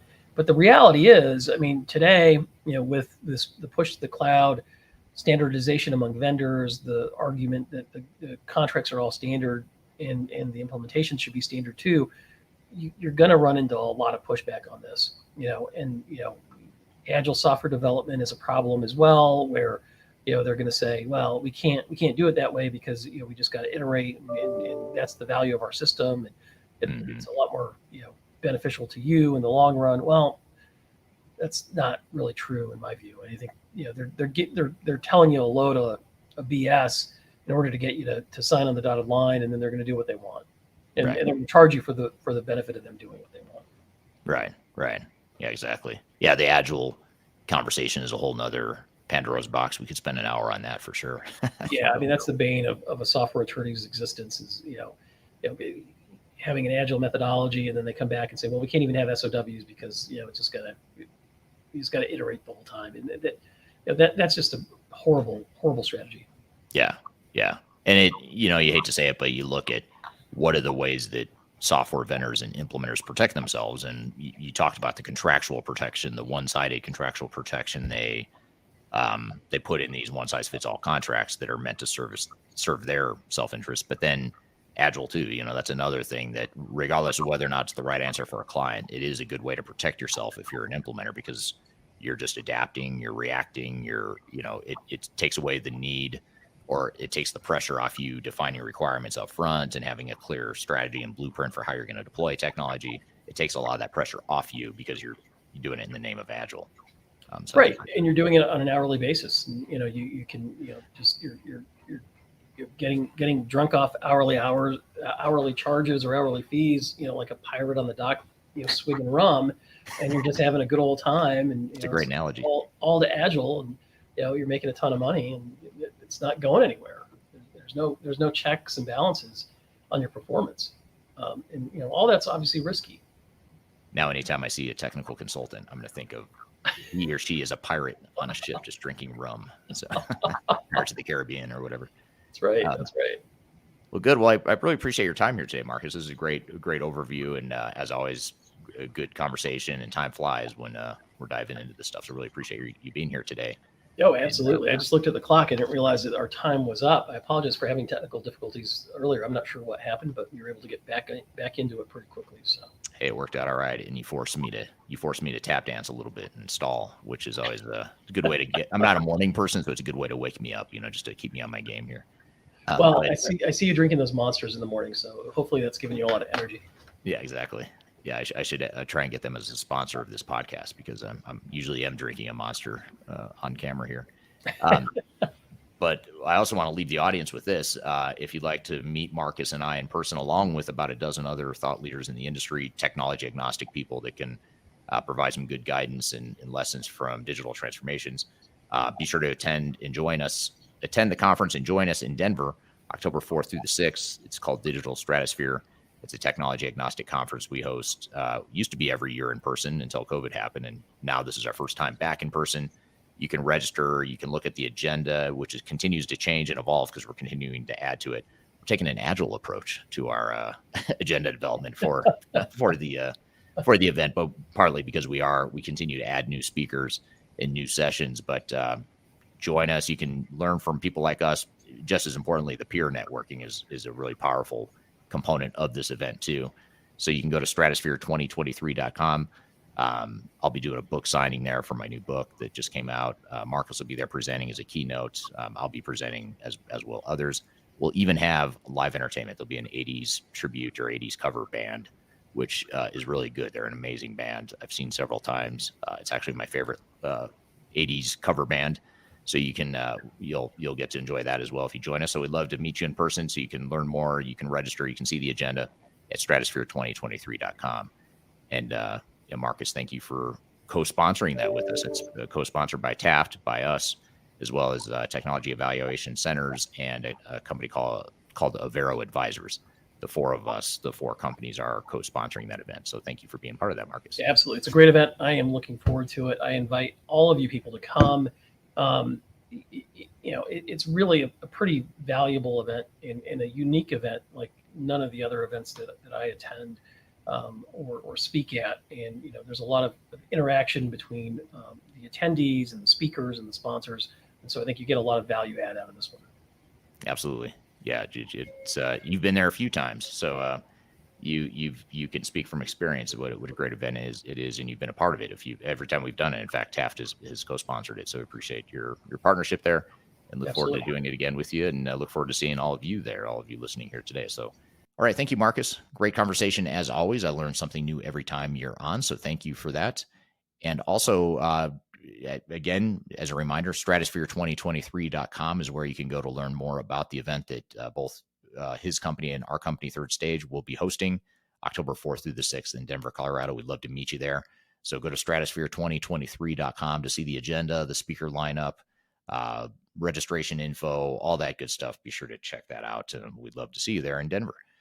So when we come back from a break, we're going to talk a little bit more about the conversation that we just had with Marcus and debrief on some of the nuggets of information we pulled from that conversation. And then we're also going to get into the top 10 list of our top 10 ERP systems for 2024. We'll do that after that. So be sure to stick around. We'll be right back with more Transformation Ground Control.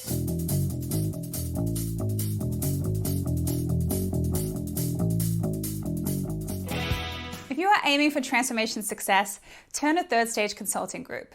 Third Stage's independent and technology agnostic consulting team helps clients define their digital strategies, define their roadmaps, and manage their transformations.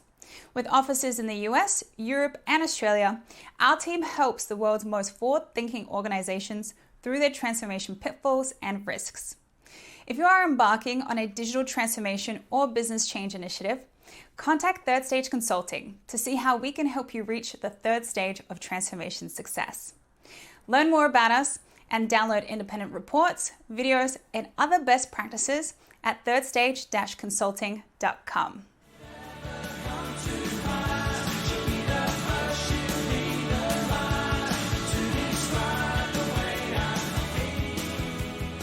Hello, welcome back to Transformation Ground Control, episode number 136. My name is Eric Kimberling here with Kyler Cheatham, and we just had Marcus Harris on the show, Kyler, talking about legal considerations for digital transformations. What were some of your thoughts and takeaways from our conversation with Marcus? Well, Marcus has just such an amazing perspective in the fact that he actually has direct experience with what can happen when contracting fails or you don't consider specific things within your SOW, especially if you're moving into a new kind of emerging technology, whether it is a SaaS that's been around for a long time or anything like that. But I was thinking the whole time and kind of giggling to myself, if I were going to Stratosphere as just an attendee, he would probably be the one person I would like stalk the whole time to make sure that, I had all of the language. Not that you're not worth stalking, Eric, and I would want you to sign my book, which I still want you to sign my book, even though I work for you. But also he just has so much specific knowledge about what can happen if you don't have an SOW or any sort of contracting asset that's not fully baked or reviewed by a specialist. And I think he said it perfectly when he said early legal advice is less expensive. And what I wanted to kind of turn around and ask you about, because I know you have a unique perspective as an expert witness, as well. So you kind of have that front row seat, just like him, to the perspective of what can actually happen from a cost perspective if you don't take these into consideration in your phase zero planning. So I thought I'd kind of turn that question on you. Is seeking overall considerations or support on your digital transformation, is that less expensive if you do it early, just like the legal advice that Marcus said, or can you give us your perspective in that standpoint? Yeah, it's exponentially less expensive to get that legal advice up front. And it's a lot like, think about an implementation. It's a lot cheaper just to do it right than to have to do it 2 or 3 times, or to, have to pause and reset and start over or whatever, which is what unfortunately happens with a lot of these projects. Same is true with legal advice. If you spend a little bit of money up front, you may not want to. You may not want to spend that time and money, or the software vendor or system integrator may convince you you don't need the legal review. This is all a, perfectly balanced contract or whatever. You should have someone with experience that can find some of these nuances that he talked about in the conversation. But you think about the consequences of not doing that and where you could end up. I mean, he mentioned or alluded to things like lost confidential data and things like that. That's kind of hard to quantify. But what is a little bit easier to understand or get your arms around is what happens in a project. If a project fails because you don't have the right guardrails in place, or you didn't have a good contract in place, and what happens if that spending gets out of control, or the project goes off track and you end up having to cancel the project or whatever. Those things happen, and that's what you have to look at, is what is the risk and the cost associated with that. So it's absolutely a lot less expensive, and it's sort of like an insurance policy. Ultimately you'll spend that money and you'll feel like it was probably money well spent, but you won't fully understand what you just saved yourself from, because there's nothing there, you don't have as much to worry about, at least from a legal perspective. So, I've seen enough of those expert witness failures to know that the downside risk can be pretty significant.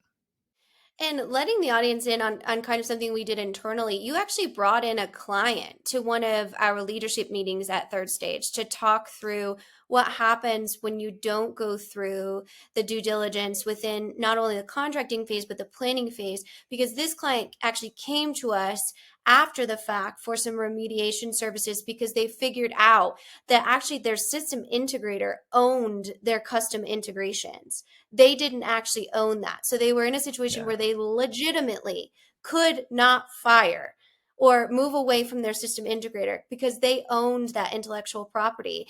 And this client, very savvy, very smart executive team, had no idea that that was even a consideration. And honestly, neither did I.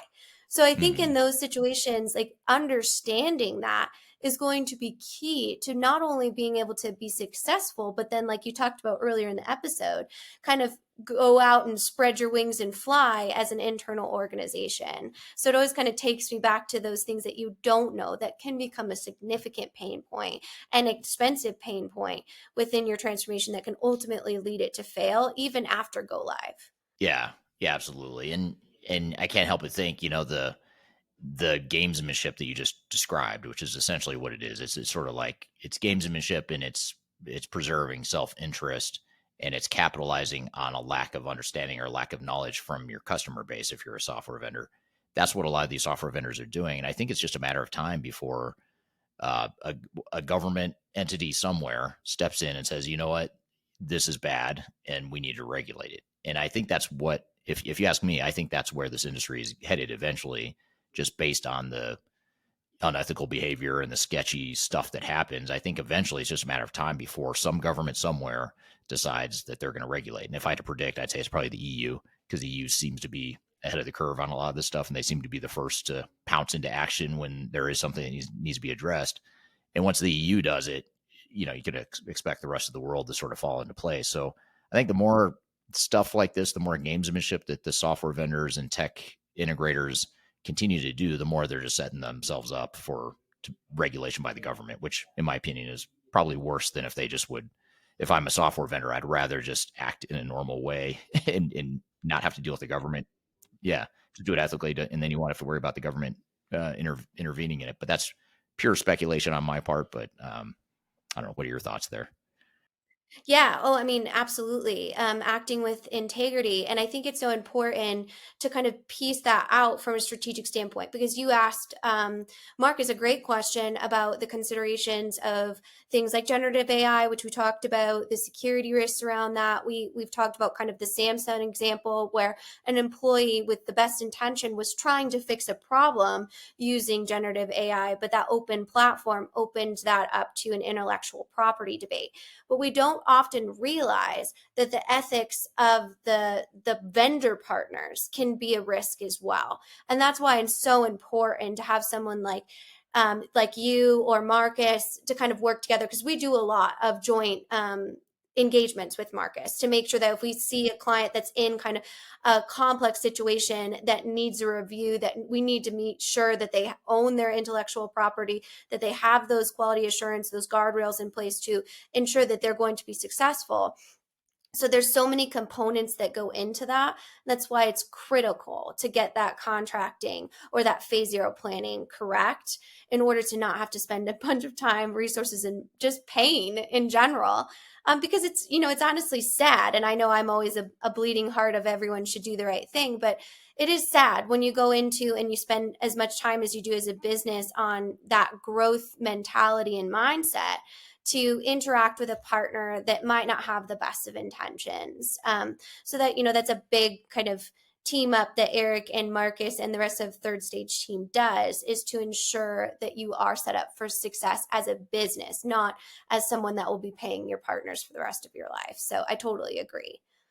Yeah, so there's stuff that's definitely worth noting, and I think back to your original question or point, we can avoid all this headache by having that legal review up front. We're not going to change the industry overnight. That's the bad news, but the good news is you can do things to protect yourself and to build that self-sufficiency along the way. Absolutely. And I can't recommend enough. Marcus is actually bringing a team with him from Taft, as Taft is a sponsor for Stratosphere that is here in Denver on the 4th through the 6th. As well. So being able to see him there and ask questions to his team is really invaluable. So highly recommend following up with that. And we, of course, just love to see you and have fun at the event. Yeah, absolutely. And he's a great guy. He's someone that if you met him, at least for me, I would never guess he's an attorney. He doesn't strike me as my stereotypical view of what an attorney should be. And I mean that in a good way. I mean, as a compliment. I mean, obviously he knows his stuff and he's very good at what he does, but his personality isn't your typical attorney personality. So he's a lot of fun to learn from and to hang out with. So stratosphere2023.com if you want in. That's your ticket right there, is to go to stratosphere2023.com and you can hang out with Marcus, myself, Kyler, and about a dozen other speakers as well. So be sure to join us there. Well, good. Well, we're going to jump into an exciting piece of content that we produce every year, which is our top 10 ranking of ERP systems. And this is our 2024 ranking that was just released days ago. And we're going to dive into that. We're going to play you the top 10 list from my YouTube channel, and then we're going to unpack it a bit afterwards. So you'll want to stick around for that as well. So we'll get to the top 10 ERP systems here in just a moment. But first, we're going to take a quick break. You're listening to Transformation Ground Control. We'll be right back. When I wake up, well, I know I'm gonna be the man who wakes up next to you. When I go out. Hi, this is Eric Kimberling with Third Stage Consulting and your host of Transformation Ground Control. I want to encourage you to read our Guide to Organizational Change Management. It's a free report or free guide that we publish. It's one that I actually wrote that talks about best practices and lessons learned as it relates to change management. So as you know, on this podcast, we cover a lot of stuff related to the human sides of change, organizational change management, including training, communications, org design, all kinds of stuff as it relates to change management. So if you're trying to learn more about change management, or you're looking for more direction and ideas on how to get started on your change management strategy and your overall journey, be sure to check out this guide. You can read it by scanning the QR code on the screen in front of you, or in the links below for this particular podcast episode. You can find a link to take you to the page that will allow you to register to go ahead and download that and read it for free. So be sure to check it out. It's the Guide to Organizational Change Management, written by yours truly. I hope you enjoy it. Let me know what you think, and hope you enjoy the rest of this episode.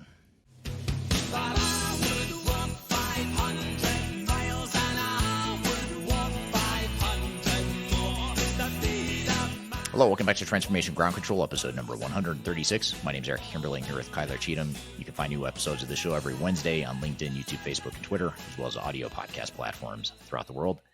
I'm excited for this next piece of content we're going to play for you. It's our top 10 ranking of the top 10 ERP systems for 2024. Who's going to be number one? Is there a new number one? Who's going to be in the top 10? Who's not? Who fell in the list? Who went up in the list? All that stuff. We're going to answer all those questions for you right now. We're going to play you that top 10 list, which was just released on my YouTube channel not too long ago.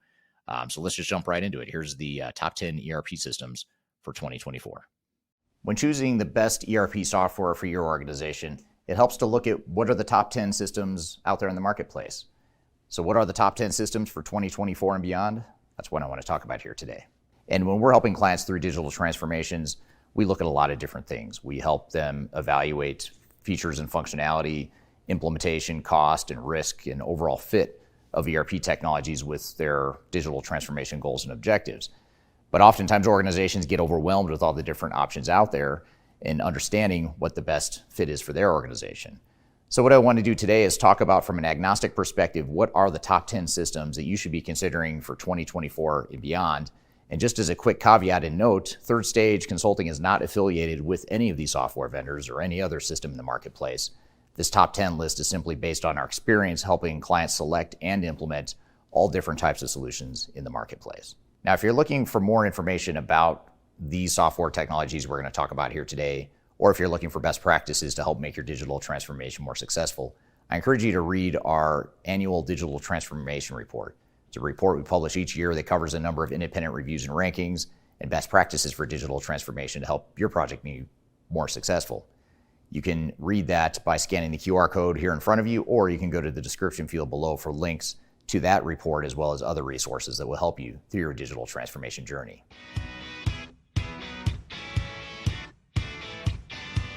Before we jump into the top 10 list for this year, it helps to talk about the methodology we use this year compared to past years, as well as what changes happened at a high level to the top 10 list. First of all, we'll talk about the changes. So in other words, what systems are no longer in the top 10 that were in the top 10 last time we did this ranking? Well, there's two vendors in particular that fell out of the top 10 that were in the top 10 in the past. One is Sage X3 and the other is Acumatica. Not that there's anything wrong with these products, but the ERP software field is becoming very crowded and there's a lot of movement and advances in the industry. And there were just simply other vendors that moved further into the top 10 and knocked those two out. So that's the first thing to note, is these two vendors are no longer in our top 10. The other thing to note is our ranking methodology. How did we decide who is or isn't in the top 10? And how did we decide how the top 10 compared to one another? Well, what we do is we look at overall functionality of the software, we look at the cost and risk of deploying technology, and we look at the results that our own clients get from having chosen and implementing these different technologies. And the beauty of being completely technology agnostic and 100% unaffiliated with all of these software vendors is that we get a broad view of the marketplace and we understand the good, the bad, the ugly of all the different software vendors and the outcomes that we see with our clients. The one thing I'll say that is a bit different and has a heavier weighting this year than in years past is the failure rate of implementations.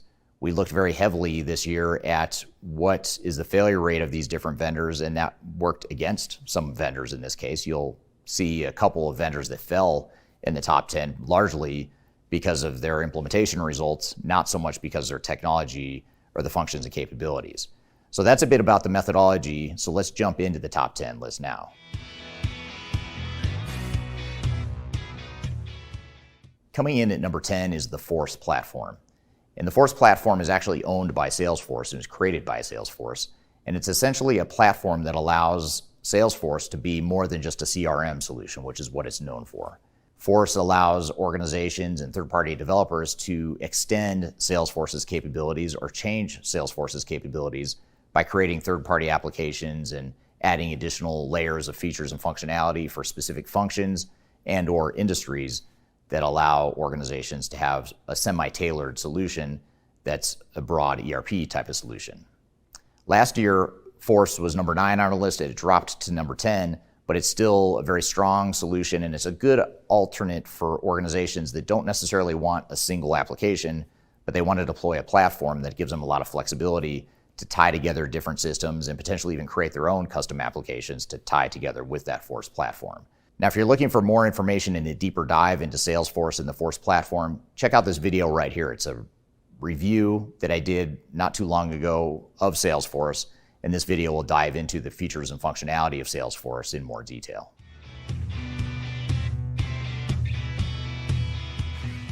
Coming in at number 9 is Odoo.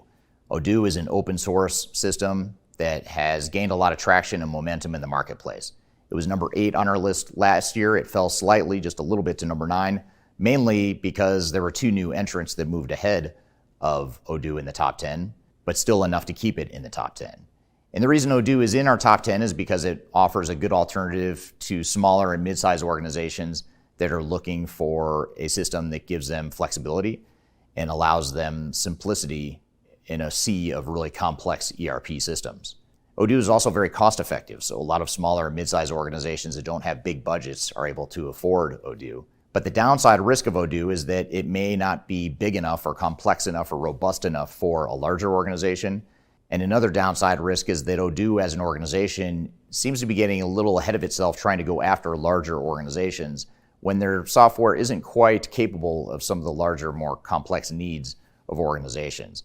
But despite those negatives, there is enough strengths with Odoo to keep it in our top 10 at number 9 on the list. And if you're looking for a deeper dive review of Odoo and understanding the pros and cons and strengths and weaknesses, check out this video right here. It's an independent review that I did of Odoo that talks about what some of those strengths and weaknesses are in a bit more detail.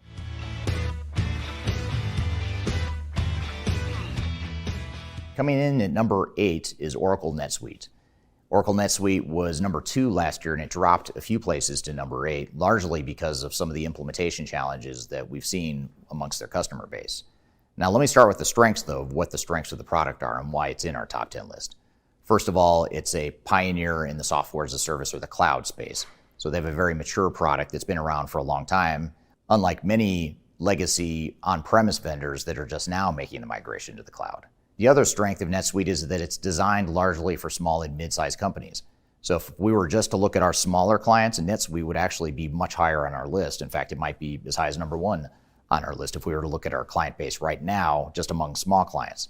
But because we're looking at companies of all sizes and industries, NetSuite doesn't quite have the capabilities to support larger and even mid-sized organizations. And perhaps the biggest thing holding back NetSuite in our top 10 list this year is the implementation results that we're seeing with some of our clients. Some of our clients have struggled with the relative lack of flexibility of the product, combined with the complexity of the product as well. And this is largely because of the SaaS model. When you have a software as a service model that is essentially multi-tenant, that limits the flexibility of what you can do with it, unlike other cloud solutions. But all that being said, NetSuite is a very strong product. It's used by a lot of organizations, and if you're in the smaller mid-market, it might be especially appealing to you. Now, one other interesting data point as it relates to Oracle NetSuite is it is actually number 2 on our list of the most commonly selected systems by our client base. So that's something that's worth noting as well. Now, if you're looking for a deeper dive into the strengths and weaknesses and the pros and cons of Oracle NetSuite, check out this video right here, which is an independent review that I did recently of the pros and cons of the software.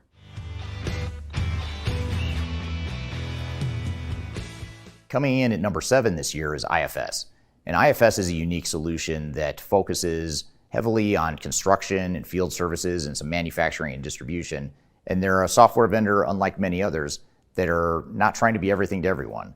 They know what they're good at, and they tend to stick to their knitting in that regard. Last year, IFS was number 5 on our list, and they are the 7th most selected system amongst the third stage global client base, which is why it's here in our top 10 again this year. Some of the strengths of the product include the focus that I talked about and the fact that they're growing fairly aggressively throughout the world, and they're really putting a lot of effort and time and resources into building out their ecosystem of partners that can sell and implement the solution. So those are some of the strengths. Some of the downside weaknesses are that because this is a general ranking of top 10 systems across all industries, IFS doesn't fit in all industries, and that's okay.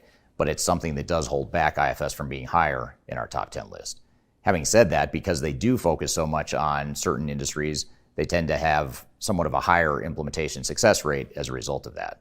Now, if you're looking for more information about the pros and cons of IFS in more detail, check out this video right here. It's an independent review that I did of IFS that talks about the strengths and weaknesses of the product in a lot more detail.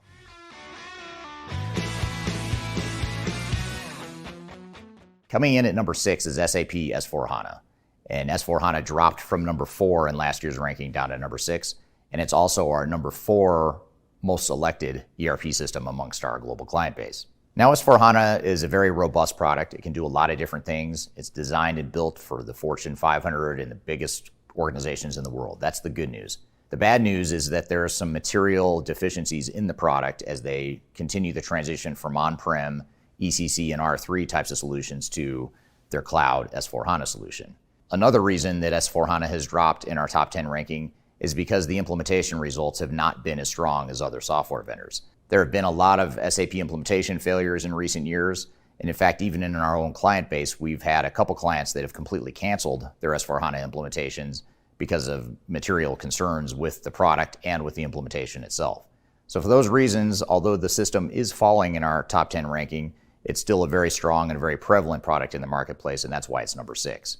For more information and details and understanding of the pros and cons of the system, you can also check out this video, which is an independent review of S/4HANA that I did not too long ago. We're here playing for you the top 10 ERP systems for 2024. We've still got a lot more to get to, including who's number 1, who's in the top 3, how did the top 3 change from last year. We're going to get into all of that after a quick break. We'll take that quick break. You're listening to Transformation Ground Control. Could you whisper in my ear the things you want to feel? I'll give you energy. Interested in working for a company that truly values your unique skills and experience? Here at Third Stage, we don't hire based on resumes alone. We look at the full candidate, experience, and willingness to provide excellent service for our clients. Within a technology, independent, and agnostic consulting firm, you have the opportunity to learn across industries with a diverse group of clients. Our consultants also have the opportunity to diversify their portfolio and learn across technology systems. If you're interested in joining a high-growth entrepreneurial organization, please reach out to us at work@thirdstage-consulting.com. Anything you ever dreamed to be complete. Yes, I have enough that Hello, welcome back to Transformation Ground Control, episode number 136. My name is Eric Kimberling here with Kyler Cheatham, and we're here playing for you the top 10 ERP systems for 2024. Let's jump back in and see who's at the top of the list. Coming in at number 5 is a new entrant into our top 10, and that is Epicor. And Epicor is a vendor that owns a number of different systems that I'm not going to go into in a lot of detail here, but they own Vantage and Profit 21 and a few other different ERP systems that focus on different industries. Some of the industries that Epicor focuses on includes manufacturing, distribution, and retail. Those are 3 of the industries that we see them most commonly used. In fact, Epicor is the 5th most commonly selected ERP software across our client base, which is part of the reason why it's new to the top 10. Another reason why Epicor is new to the top 10 is because in years past, they actually struggled as an organization. They had a lot of troubled implementations. They had stripped back on their professional services group. They had really cut back on their ecosystem of implementation partners. But in more recent years, they've really put in place a new leadership team that looks very promising, and it's sort of an all-star group of executives that have been in the industry for a long time. And the vendor itself and the products themselves seem to be headed in the right direction. So for those reasons, combined with the results we're seeing with our client base, that's why Epicor is number 5 on our list. Now, if you want to learn more about the strengths and weaknesses of Epicor Vantage, which is their flagship product, you can watch my independent review of the software, which you can find right here on my YouTube channel.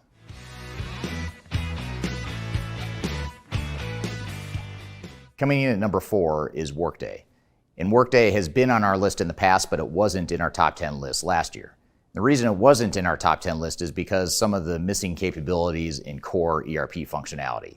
Workday has historically been known as more of a financials and HCM or an HR sort of technology, but in recent years, Workday has invested heavily in supply chain management and really expanding the ERP-esque capabilities of the product.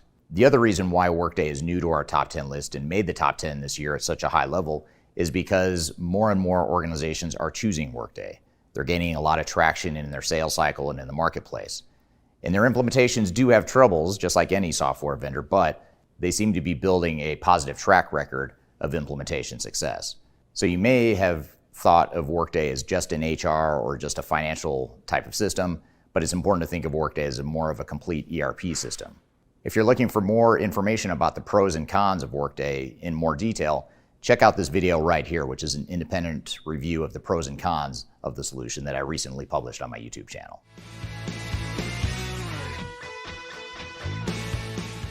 Coming in at number 3 is Infor Cloud Suite, which is up from number 6 last year.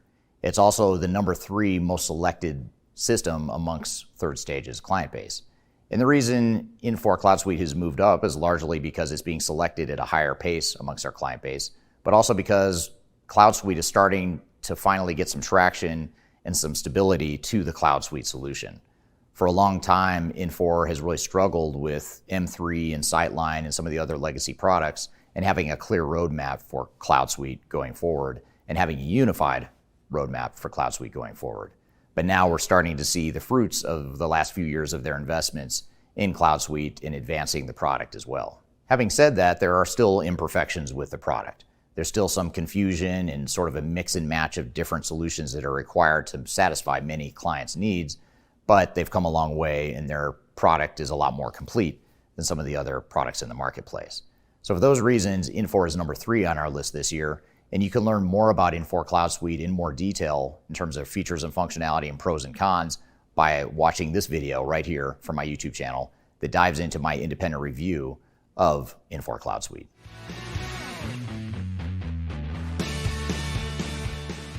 Coming in at number 2 is Oracle Fusion Cloud ERP, which is up from number 3 last year, so it moved up 1 in our ranking. And it's also the 6th most selected software among Third Stage's global client base.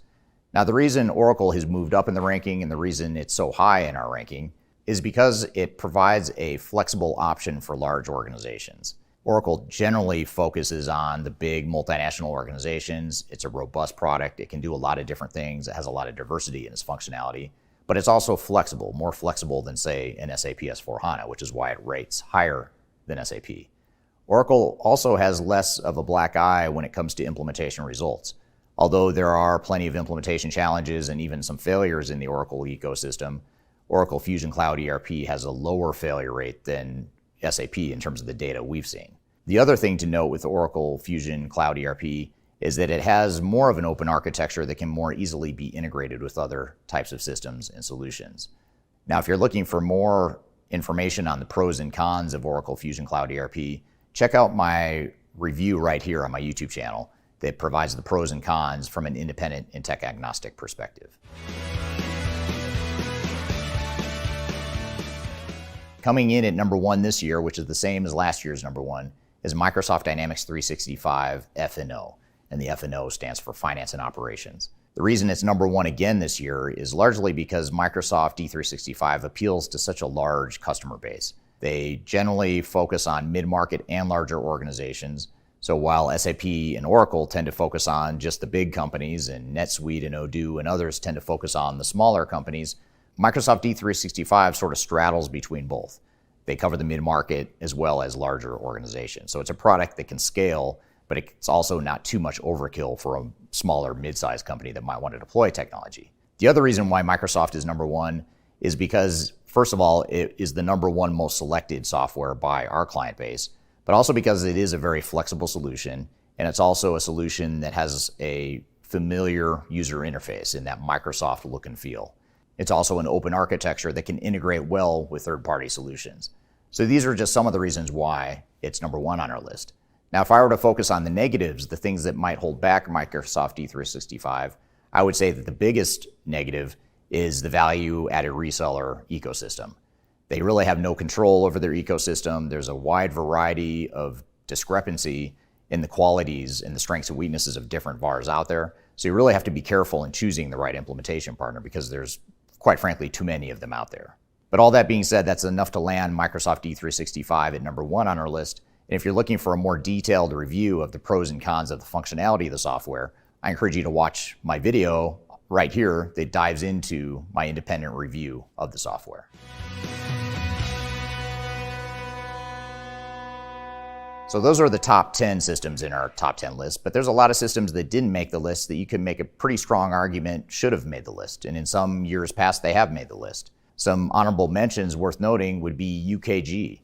UKG is Ultimate Kronos Group. It's the merger between Ultimate Software and Kronos, and they've provided really a best of class sort of HR and workforce management sort of solution.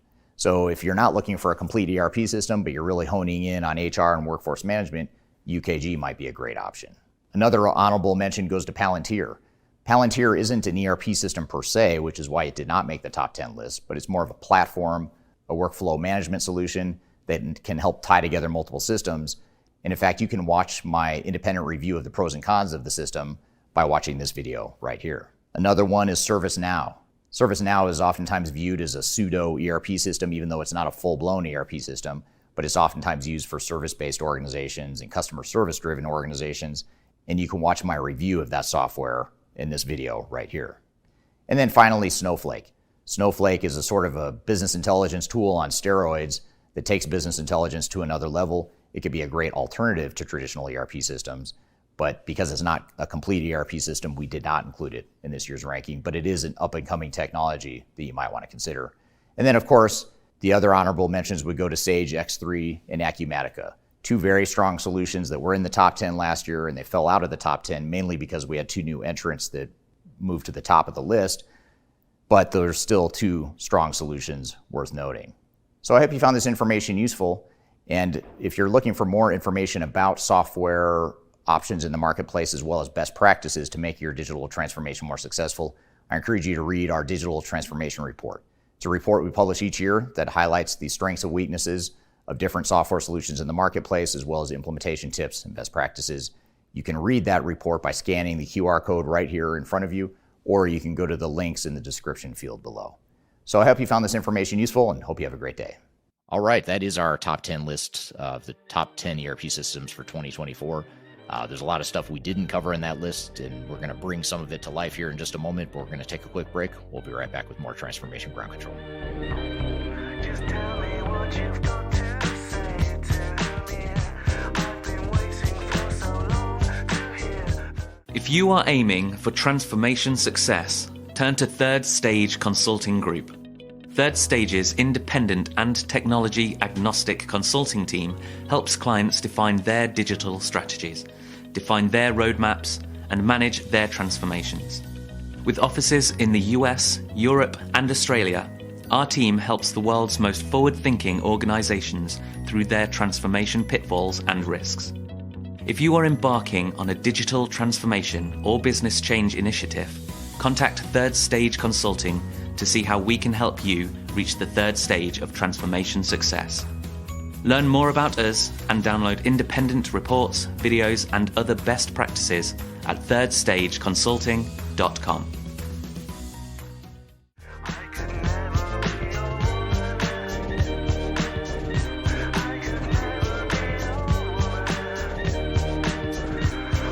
Hello, welcome back to Transformation Ground Control, episode number 136. My name is Eric Kimberlin here with Kyler Cheatham.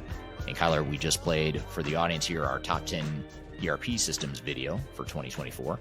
What were some of your thoughts, and were there any surprises or anything that caught you off guard, or just anything worth noting from that top 10 list now that you've seen it? Yeah, well, first of all, thank you. I know all the time you put into doing those independent reviews, and I don't think a lot of people realize how much work that is, because there is so much biases kind of in the space, specifically people sending you types of things because of your following. So thank you for putting together that truly independent and completely transparent list. There's obviously no paid placement in there whatsoever. I would say even if people push you, you're less likely to include them if they're, That's very true. Right, if they're being pushy. But these are truly based on our client recommendations. And just real quick, from a logistics standpoint, if you'd like to actually get the white paper copy of this list, you can go ahead and scan the QR code, or the link is down in the description.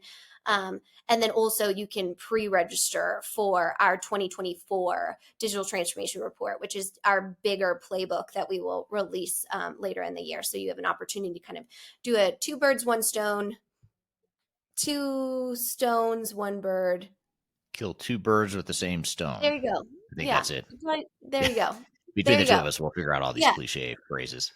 Either way, just head over and download the report. So talking about some surprises on here, there was some shifting as I'm nerding out on ERP lists. But I want to talk about Epicor coming in at number 5 specifically.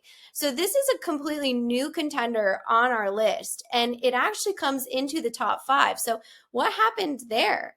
Well, it's funny you should ask that, because if you would have asked me, say 12 or 15 years ago, if I were doing top 10 lists back then, I would have had Epicor really high, because, Epicor has historically been and had a very strong product, especially in the manufacturing and distribution space, and retail as well, with Profit 21 and some of the other systems that they've acquired and developed over the years. But the reason they fell out and they sort of weren't in our top 10, in fact, this is the first broad top 10 list that Epicor has made the top 10. They've been in our top 10 for manufacturing and our top 10 for distribution for sure, which is where they focus, but they've never made it into the overall top 10. And part of the reason is because they went through a rough patch, in my opinion, a few years ago, maybe about a decade ago, where the company was changing hands of ownership with different private equity groups buying and selling the company. And along the way, they continue to invest in the product, and they've always had that good product, which has been the continuity, but they sort of gutted a lot of their ecosystem. They neglected it, I guess you could say. They didn't treat their partners well. There's a lot of disgruntled partners in the space, and they really were sort of a product only company. I'm exaggerating it. They weren't only product, but their main focus was the product. And they, in my opinion, neglected a lot of the intangibles of what it takes to build a successful software company. And so that's changed in recent years. They've sort of, gotten some stability financially. They're back into growth mode. They've got a new leadership team, and I just feel like they're headed in the right direction as a company. The product itself the various products that they have continued to evolve and improve over time. And now it feels like they're starting to put all the pieces together, which they hadn't done well, maybe a decade ago. So that was the big reason. And quite frankly, we're just seeing more and more companies in our client base that are selecting Epicor. And which is a large, that's one of the main criteria we look at, is how often is the product selected, how often is it implemented successfully, and some of the other criteria that I mentioned in the video as well. Absolutely. Well, congrats to Epicor. That's very, very exciting. I know they're excited to kind of be on that list. And so knowing that, I want to talk about kind of the two titans, because it was a bold move to not put SAP S/4HANA into the top 5, which many of your community on YouTube is now kind of rioting against, if you will. So what were your thoughts about not only moving SAP S/4HANA out of the top 5, but you actually moved Oracle up in the top 2? So what kind of was your methodology and thought process there? Yeah. So first of all, I'll caveat all this by addressing proactively what I know is going to be some criticism. Two questions I sometimes get on social media is, do you know anything about SAP? You must not, because if you're not putting them in the top 5, you don't know anything about it. And B, do you hate SAP? That's another thing that people will often ask me. And a dirty little secret that I know and some people listening might know, but a lot of people don't know, is I actually started my career as an SAP consultant. That's where I learned ERP, and actually like SAP as a concept, is a possibility. But I think the problem with the S/4HANA product in particular is there's just a lot of troubled implementations that we're seeing in the marketplace.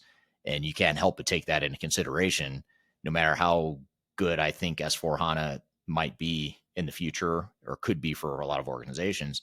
The reality is a lot of organizations just aren't realizing the potential of S/4HANA, partially because it's a complex product and it's going to take a lot of time and money to implement. There's a lot of risk associated with that.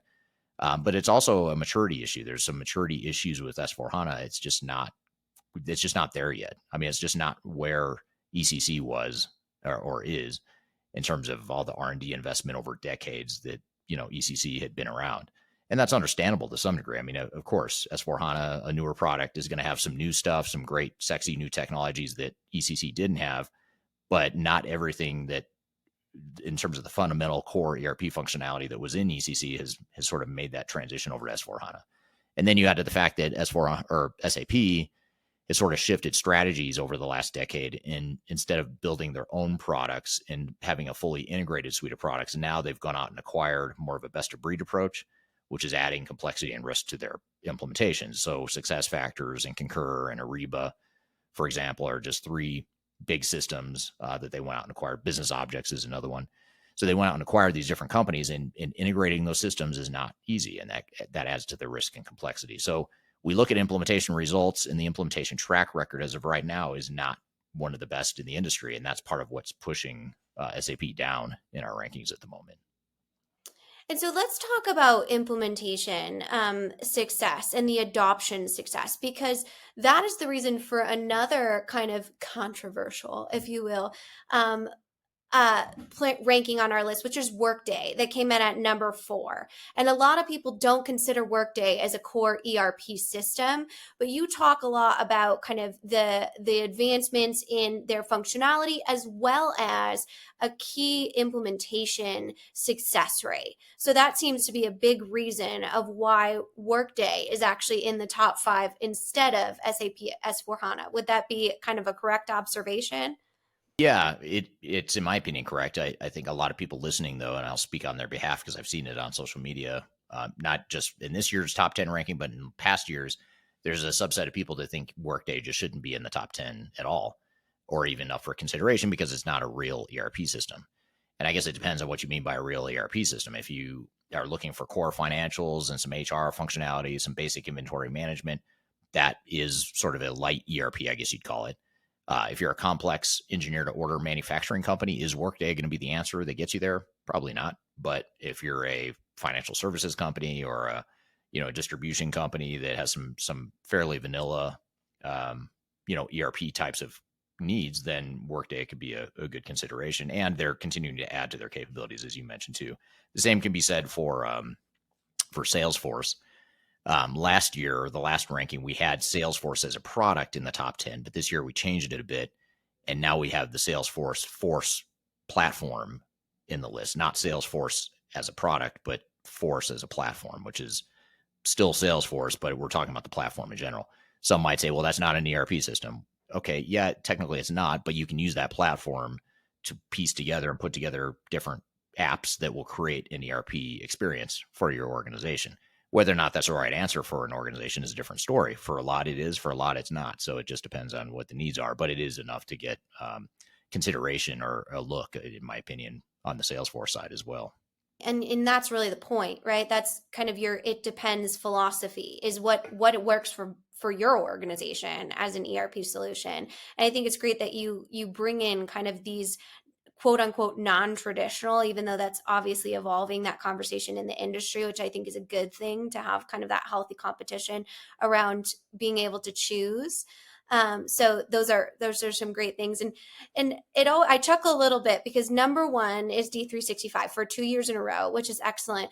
But often the critique we get most is from the Microsoft team about things we put out, specifically Great Plains or the sunsetting systems.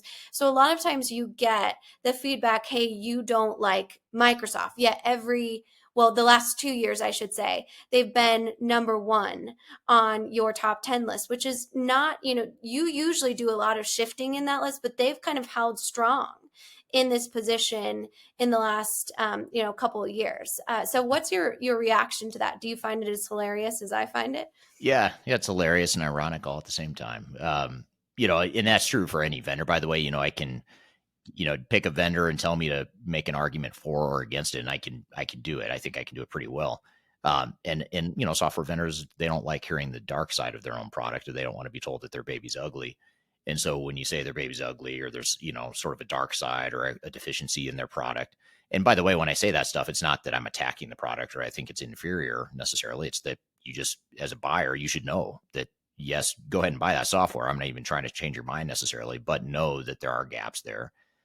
Not because you want to be paranoid or scared, back to your opening segment, or back to our opening segment about, should an ERP implementation scare the hell out of you? No, it shouldn't scare the hell out of you, but you should be scared enough and skeptical enough that you're looking for risks and gaps in the software and things that might go wrong, because you have to know what those things are to be successful. So that's really the reason why I do it. But, the software vendor industry is used to their carefully curated and fine-tuned marketing messaging. If you deviate from that, they just, it's almost like they start to glitch. They don't even know what to do because they're so used to hearing the echo chamber of how great their software is. And when someone like us comes along and says, well, it's not perfect though, here are some gaps you should be aware of, they just don't know how to deal with it. And usually they attack. It's I don't know. It's the only thing they seem to know to do in terms of how to address that. And not all software vendors do that, by the way, but in the Microsoft community, that seems to hit a sore spot when we talk about sunsetting Great Plains and forcing people to D365. They don't seem to like us talking about that, even though it's the reality. Most definitely. It's a great list. And I want to mention a few things about the list just outside of the core top 10. You do go through some honorable mentions. And I want to mention that you do top 10 lists by industry, by business size, by area of expertise. You do best of breed systems, you do best implemented systems. So if you're not seeing exactly what you're looking for in this core area, or you might identify as a smaller, a mid-sized SMB company, or even looking at SAP S4HANA as an implementation that's in progress, which was a lot of our client community as well. I encourage you to go to either Eric's YouTube page or our YouTube page at Third Stage Consulting Group and search what you're looking for, because we have a variety of independent reviews. And you also talk about those kind of new evolving best of breed solutions when it comes to integration, like Snowflake, which we've kind of seen burst on the scene with Palantir about the importance of that interoperability. So looking at those different kind of niche-based opportunity systems as well. So definitely a great list and a great overall approach to creating kind of transparency around the conversation. Yeah, and I think that's sort of the theme, or one of the main takeaways from this year's top 10 list is that even though we call it top 10 ERP systems, the word ERP is becoming a bit blurry. As we talked about with Workday and Salesforce, you mentioned Palantir and Snowflake, which are sort of like more of a interoperability sort of model, not true ERP or traditional ERP, but interoperability. You've got open source and low code, no code options. So there's just all these different subcategories that are sort of blurring what ERP means. And I think that's important to know, because there's a lot of options. It's not the traditional ERP system that you thought of 10 or 20 years ago. Now the categories are sort of shuffled and there's a lot of gray area there. So you just have to be aware of what your options are, which is the good news. There's a lot to choose from, a lot more than there was even just 5 or 10 years ago. Yeah, and kind of the theme of this episode is really, getting clear of and aware of what you want and what your objectives are and how you measure those objectives and how you secure risk mitigation around those objectives, and ultimately select the right system that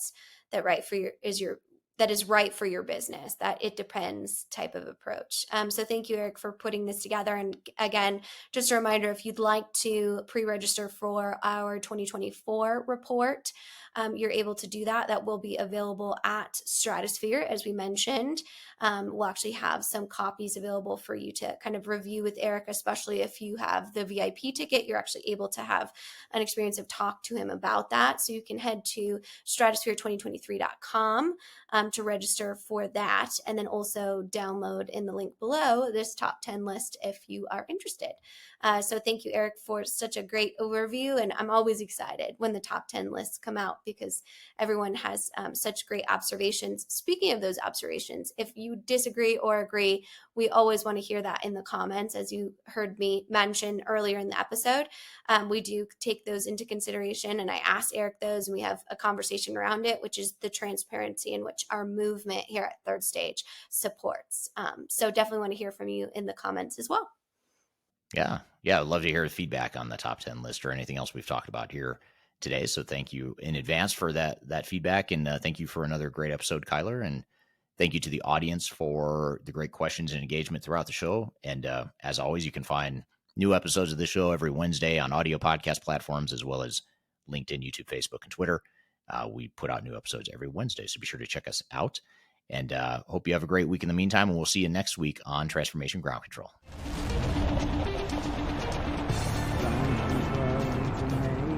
Song.